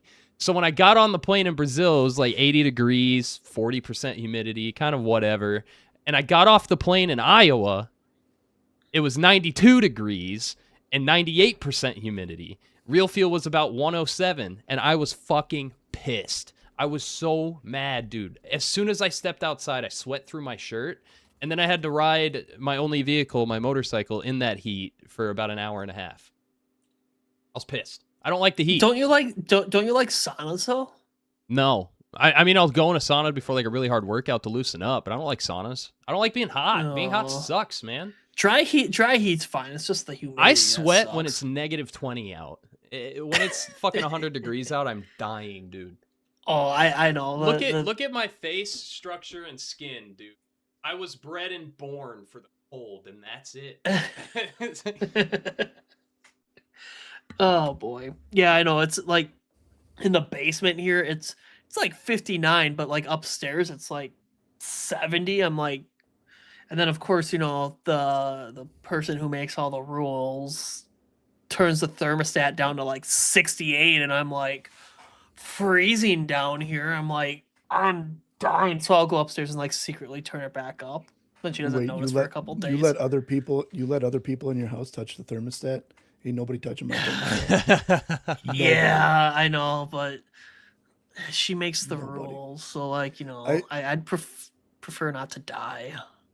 I got a question for you, Anthony. Pull up TLT 55 puts for January 21st, 2028. Tell me what you think of that. TLT 55 put for, you said January 21st? Correct, 2028. Oh, we're going long term on this thing. Big bid side. TLT, baby.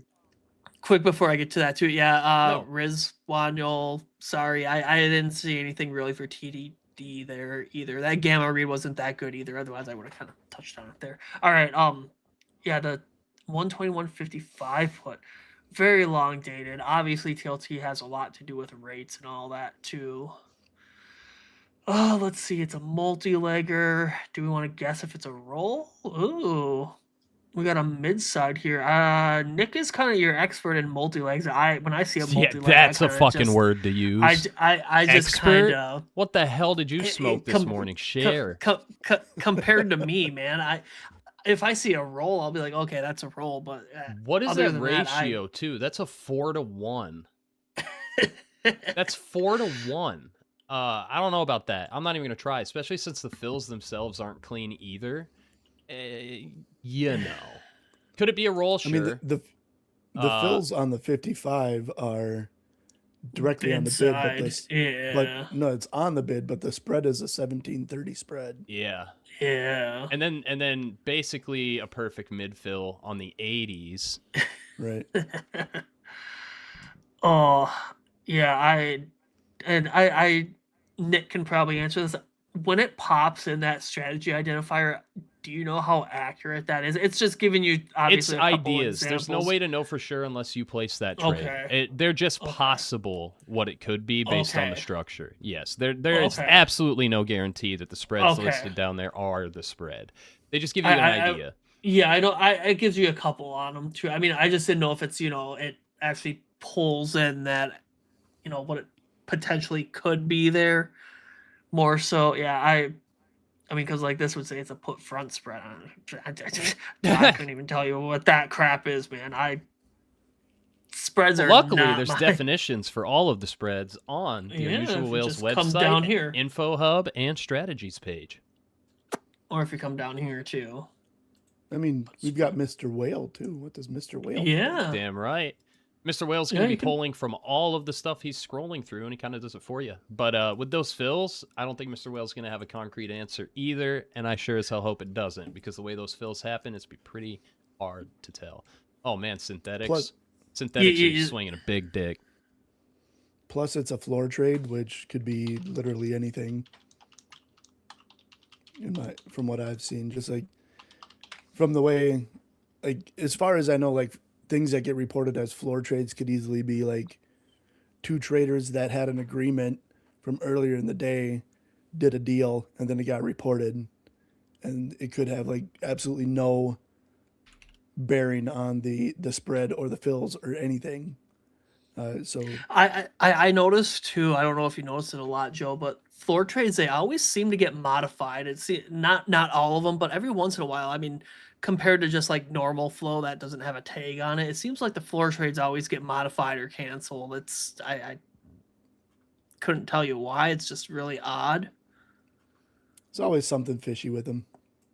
Hey, I think it might work now, Nick. When we tried to do the have Mr. Whale pull some synthetic calls here, we might have some here. I don't know if it's going to be accurate, but 49% in the money. I mean, $489 contracts. Yeah, that's not going to be me. I'll tell you that. Maybe the LRCXs, 21% out of the money. That's a little better. Oh, we looked at LRCX recently, I think, or it was like 3 months ago, and I'm just remembering wrong, which is also very likely. I think it was 3 months ago. Yeah, these are. Yeah, that checks out. Evolving shares Tesla call, a synthetic long on a call. Oh, you'd be ballsy on that. This one might. Oh no, they're rolling those. Rolling. 626. Like this is the only multi-legs you'll see me talk about. Something that's very simply, a roll. Some big money fucking rolls though. None of that is retail friendly. My God. No, not neither is that. All. Jesus Christ, what are we doing here? Wait, what is it looking for? I had it put in. I asked if it could pull me any synthetic calls for today. Well, CALs, I guess, because I can't spell. Yeah, I just want to see, because I know we were messing with it before. Yeah, synthetic calls just mimic a call. I think what you were wanting to look for is synthetic long, which is technically not the same thing. Yep. You could type in synthetic long / risk reversal, bullish risk reversal.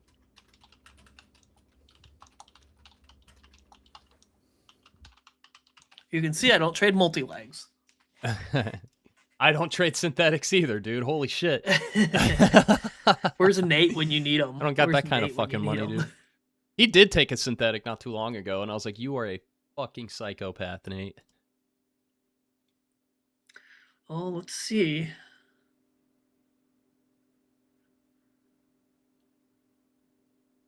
You're crazy. Oh, we're pumping again, by the way. What's Tide doing? Tide's still... Oh. If they get all the way to that 73.85, I'm gonna... I might snag one with you, too, if we get up there. Because that Tide's not looking super. Right? Like...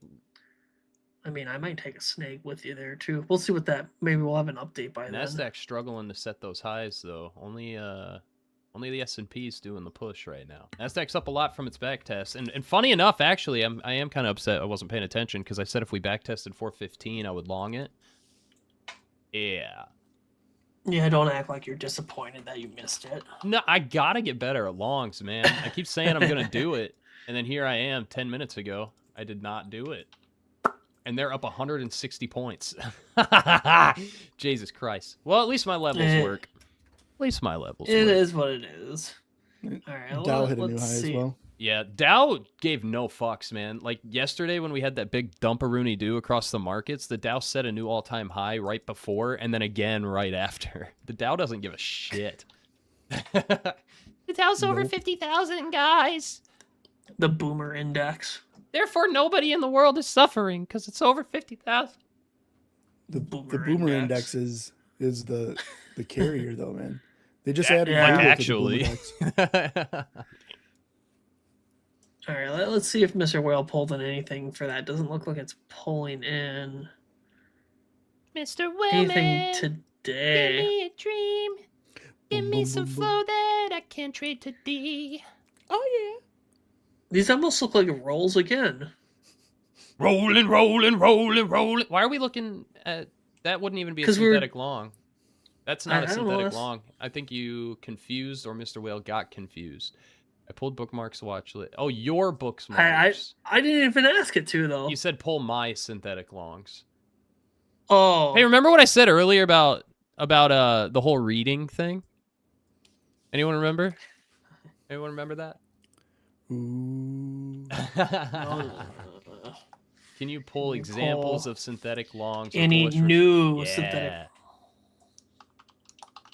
I was like, what are you talking It's about? probably still going to pull a lot of crazy in the money shit, though, because technically synthetic longs are made to emulate owning the underlying shares in a very big and massively dangerous way. I like how it gives you the strong candidate paired. Yeah. Solid. This one's solid. So a lot of the stuff Mr. Whale is trained on is a lot of our information and educational content as well. And I kind of catch some of the way I talk in its verbiage sometimes. This one's solid. That's straight out of my ass. This one. No, the devs did some crazy shit with Mr. Whale. It's dope as hell. Oh, here this could be an It's still not a interesting synthetic one. long. It's It's not giving you what we need here. That is not a synthetic. That looks like a whole positional roll. How about the Marvels? That's not even multi-leg. Yeah, multi-leg with share. Weird. So it shows that could be a collar. Nah, it's puts. Go back to Mr. Whale and type, are you sure you understand what a synthetic long is? You don't seem to be giving me long calls paired with short puts. We might have found something that Mr. Whale needs a fix on here. Yeah, long finish calls the end part again. Puts. Long calls, short puts. Pumping some more. New high. Yeah, this thing's just pushing. Here we go. NASDAQ, still no daily high, though. They're about 40 points away here. Crack through. Yeah, I know I'm right, Mr. Whale. Why is the only one on NDX? I don't even think we have NDX price data. I'm going to fuck with it on the side here. Let's just see what it shows. And that's just, yeah. It's not really Jeez, look at the price of those contracts. Holy shit, dude. 1449.35 for a contract. Who would even why? Full Metal is asking about the Burl put sells that Snorlax has been tracking. Dude, he's been tracking those for fucking ever, bro. I got them too. Let me go find them here quick. Because I actually tagged them in it. Let me go find them. It's going to take a little bit. 1 second. I'll do it off screen. Also, if you still have that original chat, Anthony, can you send me the link to that chat Yes, where we're doing? I got it right here. Notable SpaceX flow coming through. You want to peek at that? You do before that we while I Burl? find the burl. Yeah, let me go find that. I'm gonna Oh, take yep, I this to found the devs, so we'll let Joe take it away while I do some background shit.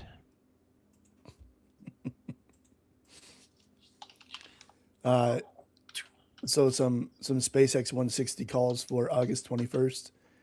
Possible ad coming in here. It looks like on the 23rd, 3,500 contracts came through. 2,100 followed over to open interest, and then now they're down about, what is that, 40%. There's another 2,600 coming through on the ask again today. This could easily been a short, and they're taking profit. It could easily be the longed on the 23rd and are adding more. So an open interest check in the morning will be the smarter option. But if they did initially short, they just made $4 million. Must be fucking nice. Must be nice. But the contracts have been going down. So if they are adding, if we get, 5,000-6,000 open interest tomorrow, it might be something to look into. Now, obviously, these contracts are like. Oh, I was gonna say, are you sure just because they're not traded at the ask, they're not automatic ads? I mean, if I post it on X, I might just do that.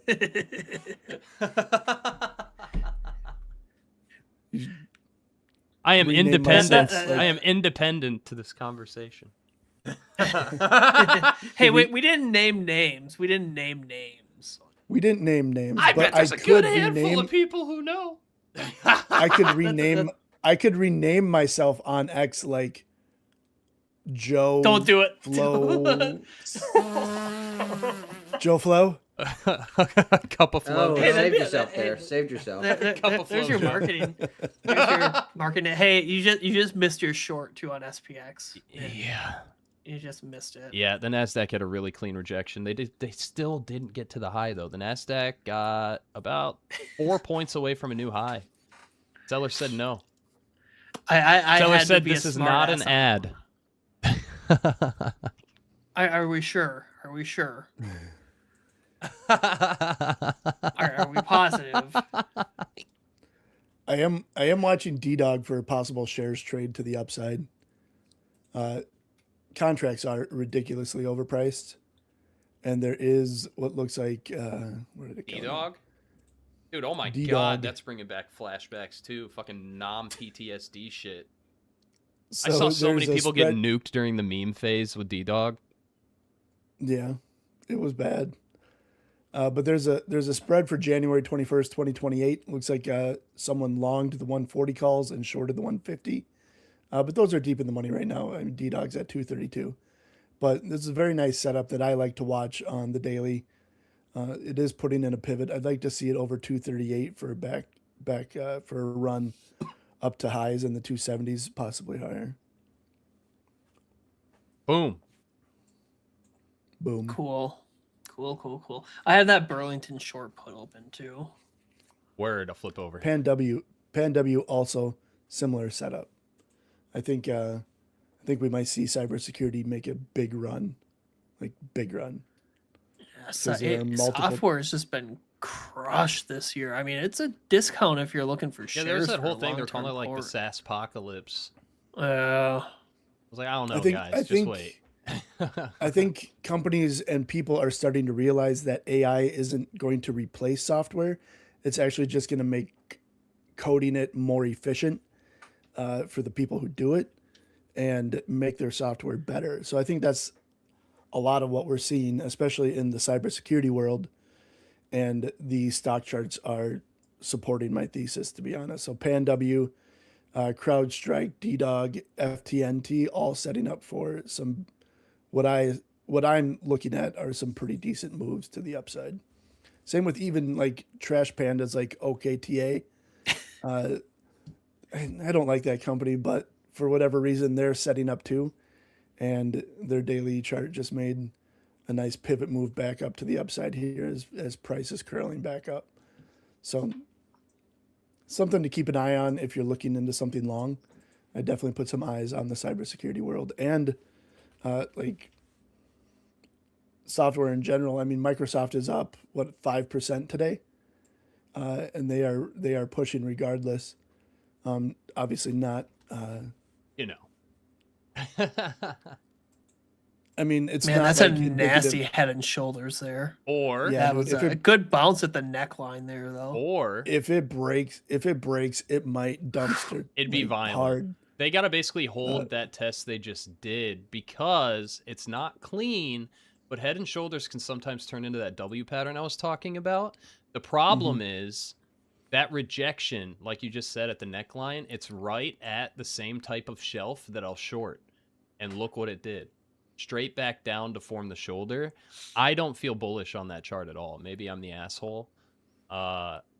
No, weekly They chart failed the reclaim to W pattern back to the upside and formed an actual shoulder right off of that shelf to the downside. That doesn't look pretty to me. right. But if it gives up that 351 area, like I'd seriously consider looking into some long 260. shares, especially as it drops into 300. Oh, yeah, but look down at 260 area. Yeah. That rejection it did on the weekly there to form the W I keep talking about to the upside, that would be the biggest dick swing long if they dumped that far because they never tested that specific level from above since. That would be painful, though. 260 would be pretty painful. If it drops to 260, I'll be loading shares. Yeah. I'll be loading shares at 260. Hey, man, I just want fire. Especially without with real them fire, raising alright? their Xbox prices now too. Oh shit! What's up, Man. Almonds? Haven't seen your ass since we did Twitch either. How you doing, homie?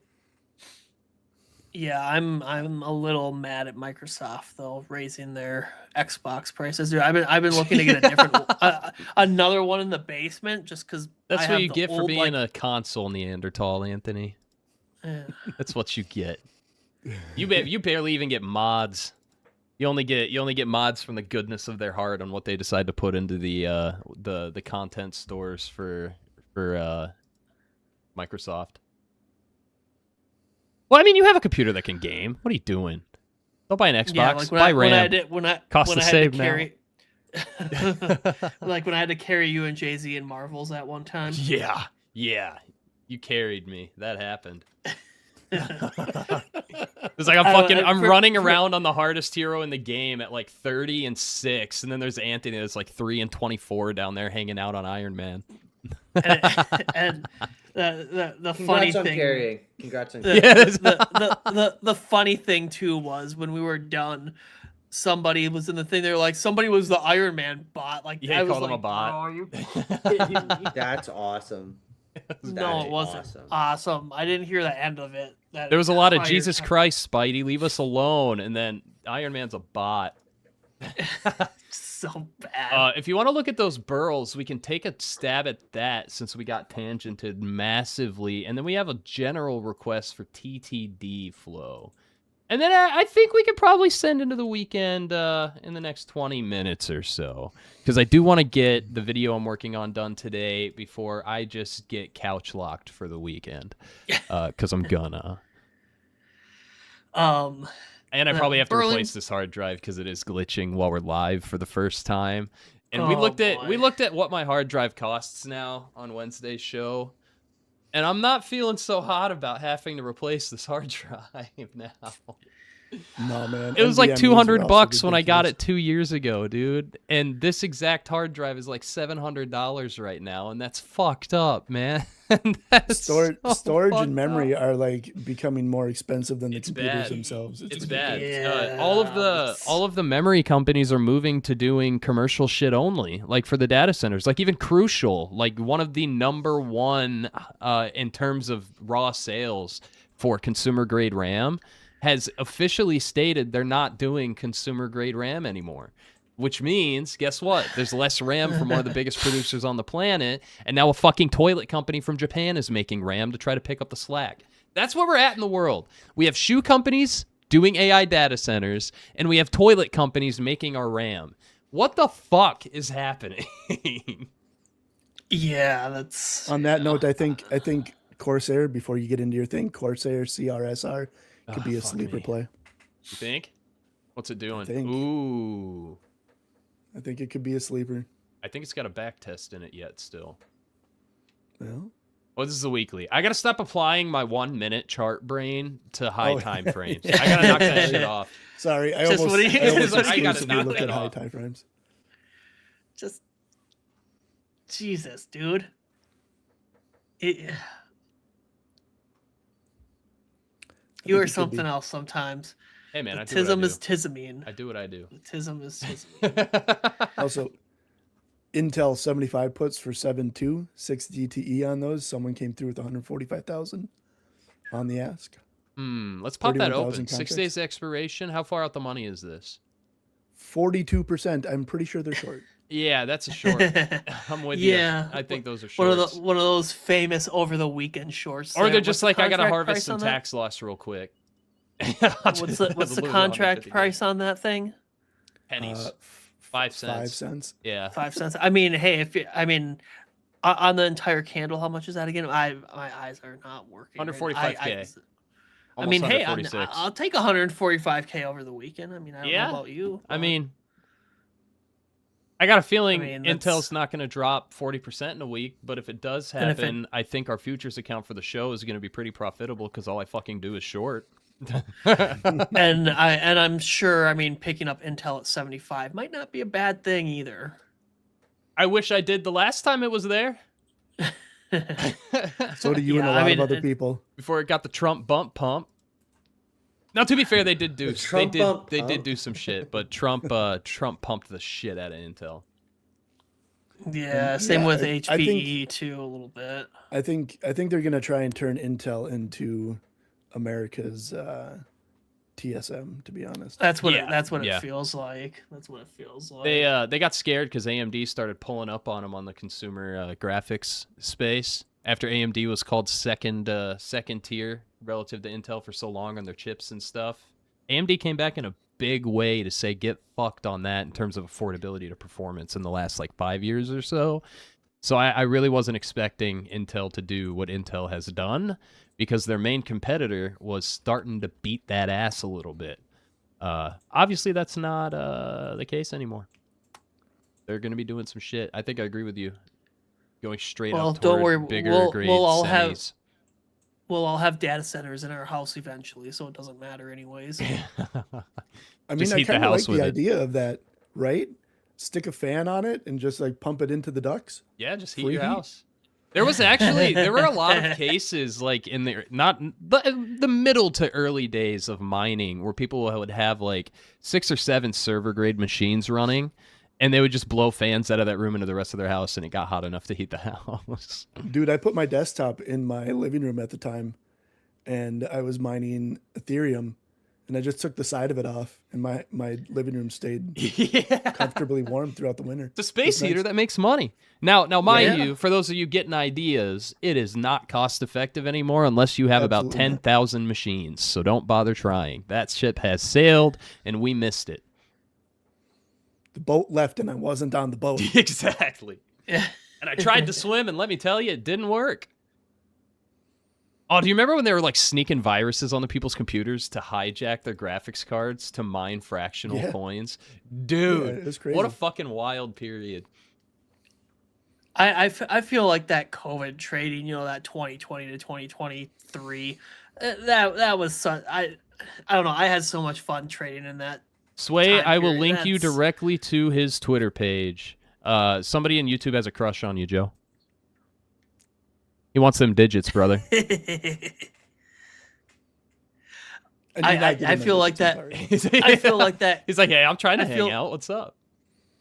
I feel like that COVID period though for trading though, man, that was just prime because I mean, you had the meme stuff and just I don't know. I think that was like probably my favorite time trading. Like, I mean, it's okay now, but it's not as exciting as it was back then when everybody was stuck at home. You had all the new traders, all that fun stuff. I don't know. That was the fun time, I think. All right, do you want to look at your Burl? Yeah, I got him. I got him. We'll do Burl, TTD, and then I will plug the July 4th sale once again so people know where to get it. And then we'll fuck off. I'll finish a video for the YouTube, and then we're going to get fucked up for the weekend. We still got another, like, 4 hours to go, man. I said I was going to do shit first. Dick. Yeah, you made it sound like 10 minutes. But anyways... I wish it took me 10 minutes, dude. I take so long to edit. I fucking suck at editing. It takes me so long. Yeah, it's okay. Do some of my meme videos give a giggle? Sure, but it takes me way longer than it should for what it is. We're both working on stuff. Okay. Yeah, fair enough, fair enough. It's twofer. Yeah, Tucker's already done with his, though. I did make well, yeah, but, watch it but Tucker's not we literally watched it at the top of the show. But Tucker's not doing a show right now. Well, he's naked. I'm what? He's doing a show. It's just not this one. Oh God! All right, for fuck's sake, let's look at Burl. Jesus Christ. Okay, Burl, here. Those yeah, there's still 8% out of the money. They're I mean, opened at 2. They're trading at 250 right now, so a little underwater, but they're 8% out of the money still. They did get a nice drop there for a little bit there too, and they were down trading at 55 cents. So I mean, they're still open. They're 8% out of the money. I'd say the history's on the side there for Burlington there, and yeah, I mean that's kind of all I got on that one there. They're still open. They're still 8% out of the money. Shit, a half-hour wait for that. That's fucking awesome. I mean, there's not much to talk about. I guess you could do the raw read of TTD. That one's actually been waiting longer than Burl has. I think did we already do that? I did that when you were in the bathroom. Oh, dope. Well, yeah, there wasn't much on that one there. Well, now it's just real exciting. I mean, look at Periscope again. Hey, you're coming up to your rejection spot again. You're gonna try to. Yeah, I want to point out again though. Nasdaq's still sweating harder than the S&P. The Nasdaq did finally set a new daily high. Its rejection was a lot more aggressive than good old.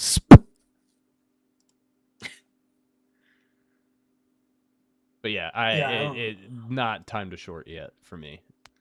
Yeah, they're buying up back tests. We can take a win on one account and a loss on another account. That's fine.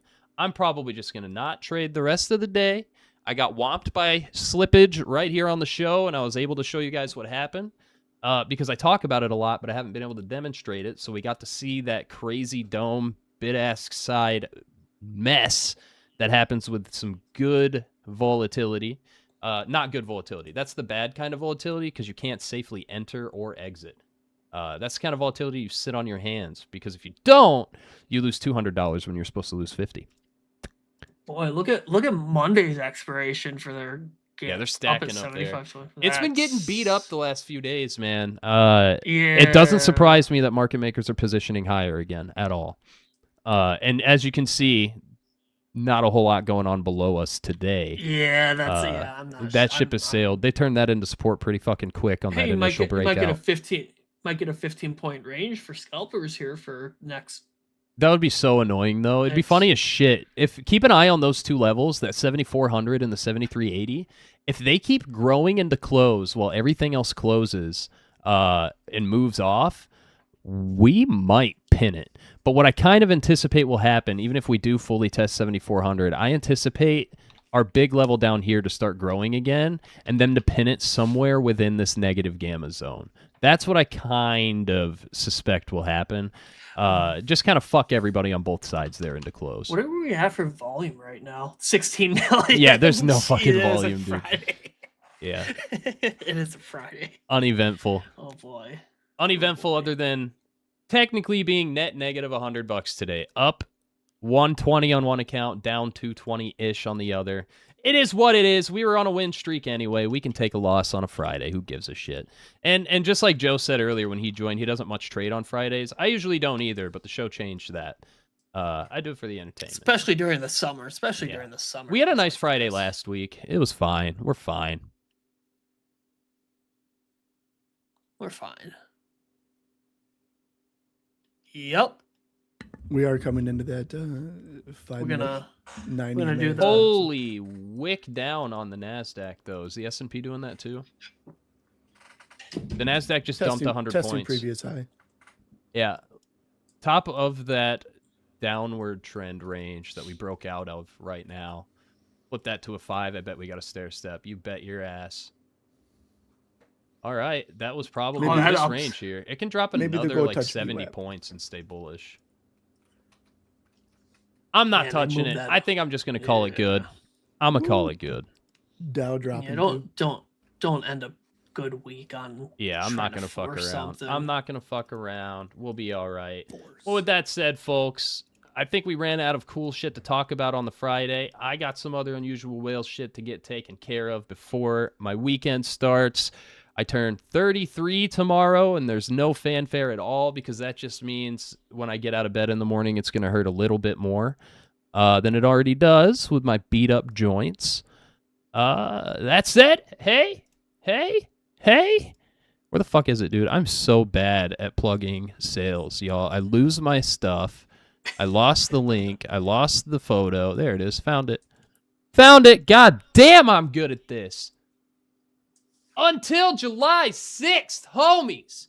You can get up to 20% off on Unusual Whales if you bundle across the API and the data flow platform. You can also just get straight up 10% off anything.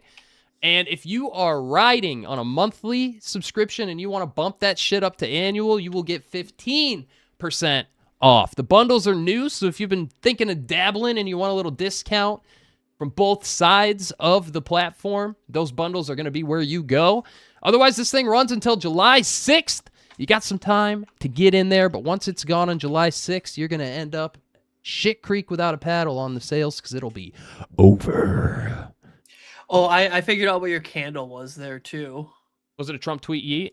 Yep. You want to Let's know what go. the tweet was? What You was want it? to know what it was? T-Steel Iran stalled shot- again. Trump on Iran. Iran shot at least 4 one-way attack drones at ships traversing the Strait of Hormuz. This is a foolish violation of our ceasefire agreement. Blah blah blah. Bean sent me that too, and I saw it hit my tape there. too. Lovely. We That love was like that, 2 don't we, minutes ago, folks? so.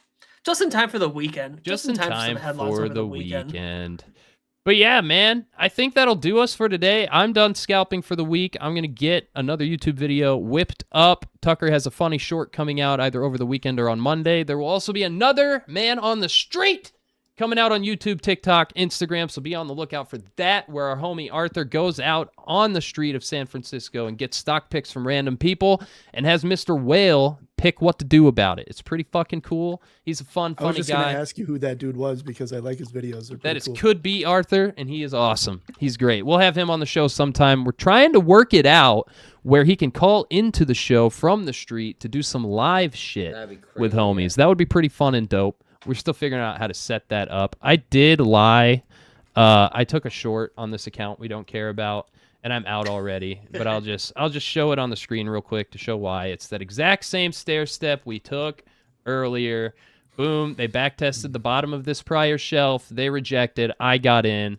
I took that for whatever the fuck $300 divided by 3 divided by 6 is.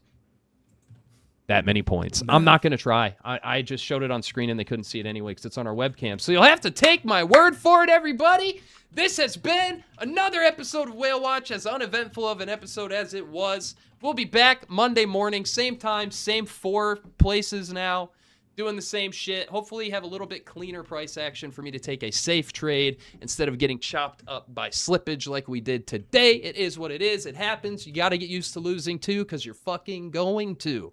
You will lose. It's part of trading. Get used to it. It's going to happen. I've shown you guys before what my hit rate is on scalping on that profitable account we do for the show. It is like 35% win rate, and it's profitable. You don't got to win every single trade. You just got to win bigger than you lose. With that said, that's been a Joe Named Joe down in the bottom there. A Joe Named Joe on Twitter. Check him out. Great trader. Posts great information, data, and reads. You- And then you already messed know, something you already up know there, too. Anthony. Who gives a shit You, about you it? you messed something up there. It's Joe and Peter there. You got Joe and Peter in the bottom corner. Oh, I see what you did. Peter Tuckman hanging out over the shoulder. Yeah, I don't think he's on the stream. I think Yeah. I think he got cropped out. No, he's in there. He's in there. He's in there right now, over your shoulder. Yeah, he's hanging out. Ask him for some plays quick. Would you guys like me to see if Peter wants to come on the show for some future shenanigans? That'd be fun. I think That'd he'd be be fun. willing to. We've talked in the past before I stopped the old show 2 years ago and he was down. So I'll hit him up. That could be a fun episode. He's got. You guys think I'm loud and hypomanic? This man has more energy than all of us combined. That dude goes. He's the Energizer Bunny on steroids. He's fucking awesome. But that said, again, Look at him pump the market, man. dude. Sometimes when he talks, shit moves. I'm telling you. It's a 10-point move right there. I'm telling you. Anyway, Anyway, run the outro. Let's go. we're fucking off until Monday morning. Next Friday, no show. It will be a zero market day. There's only going to be Short futures week. until noon Eastern because of July 4th on Saturday. So there's only going to be futures for like a few hours and then nothing else after that. Otherwise, we'll see you guys Monday. Thanks for kicking it with us. And we'll tease Joe some more to come on some more because it's nice to have somebody who charts more than the 1 minute time frame every now and again. All right, everybody. We're out of here. Have a great weekend. Have a good weekend.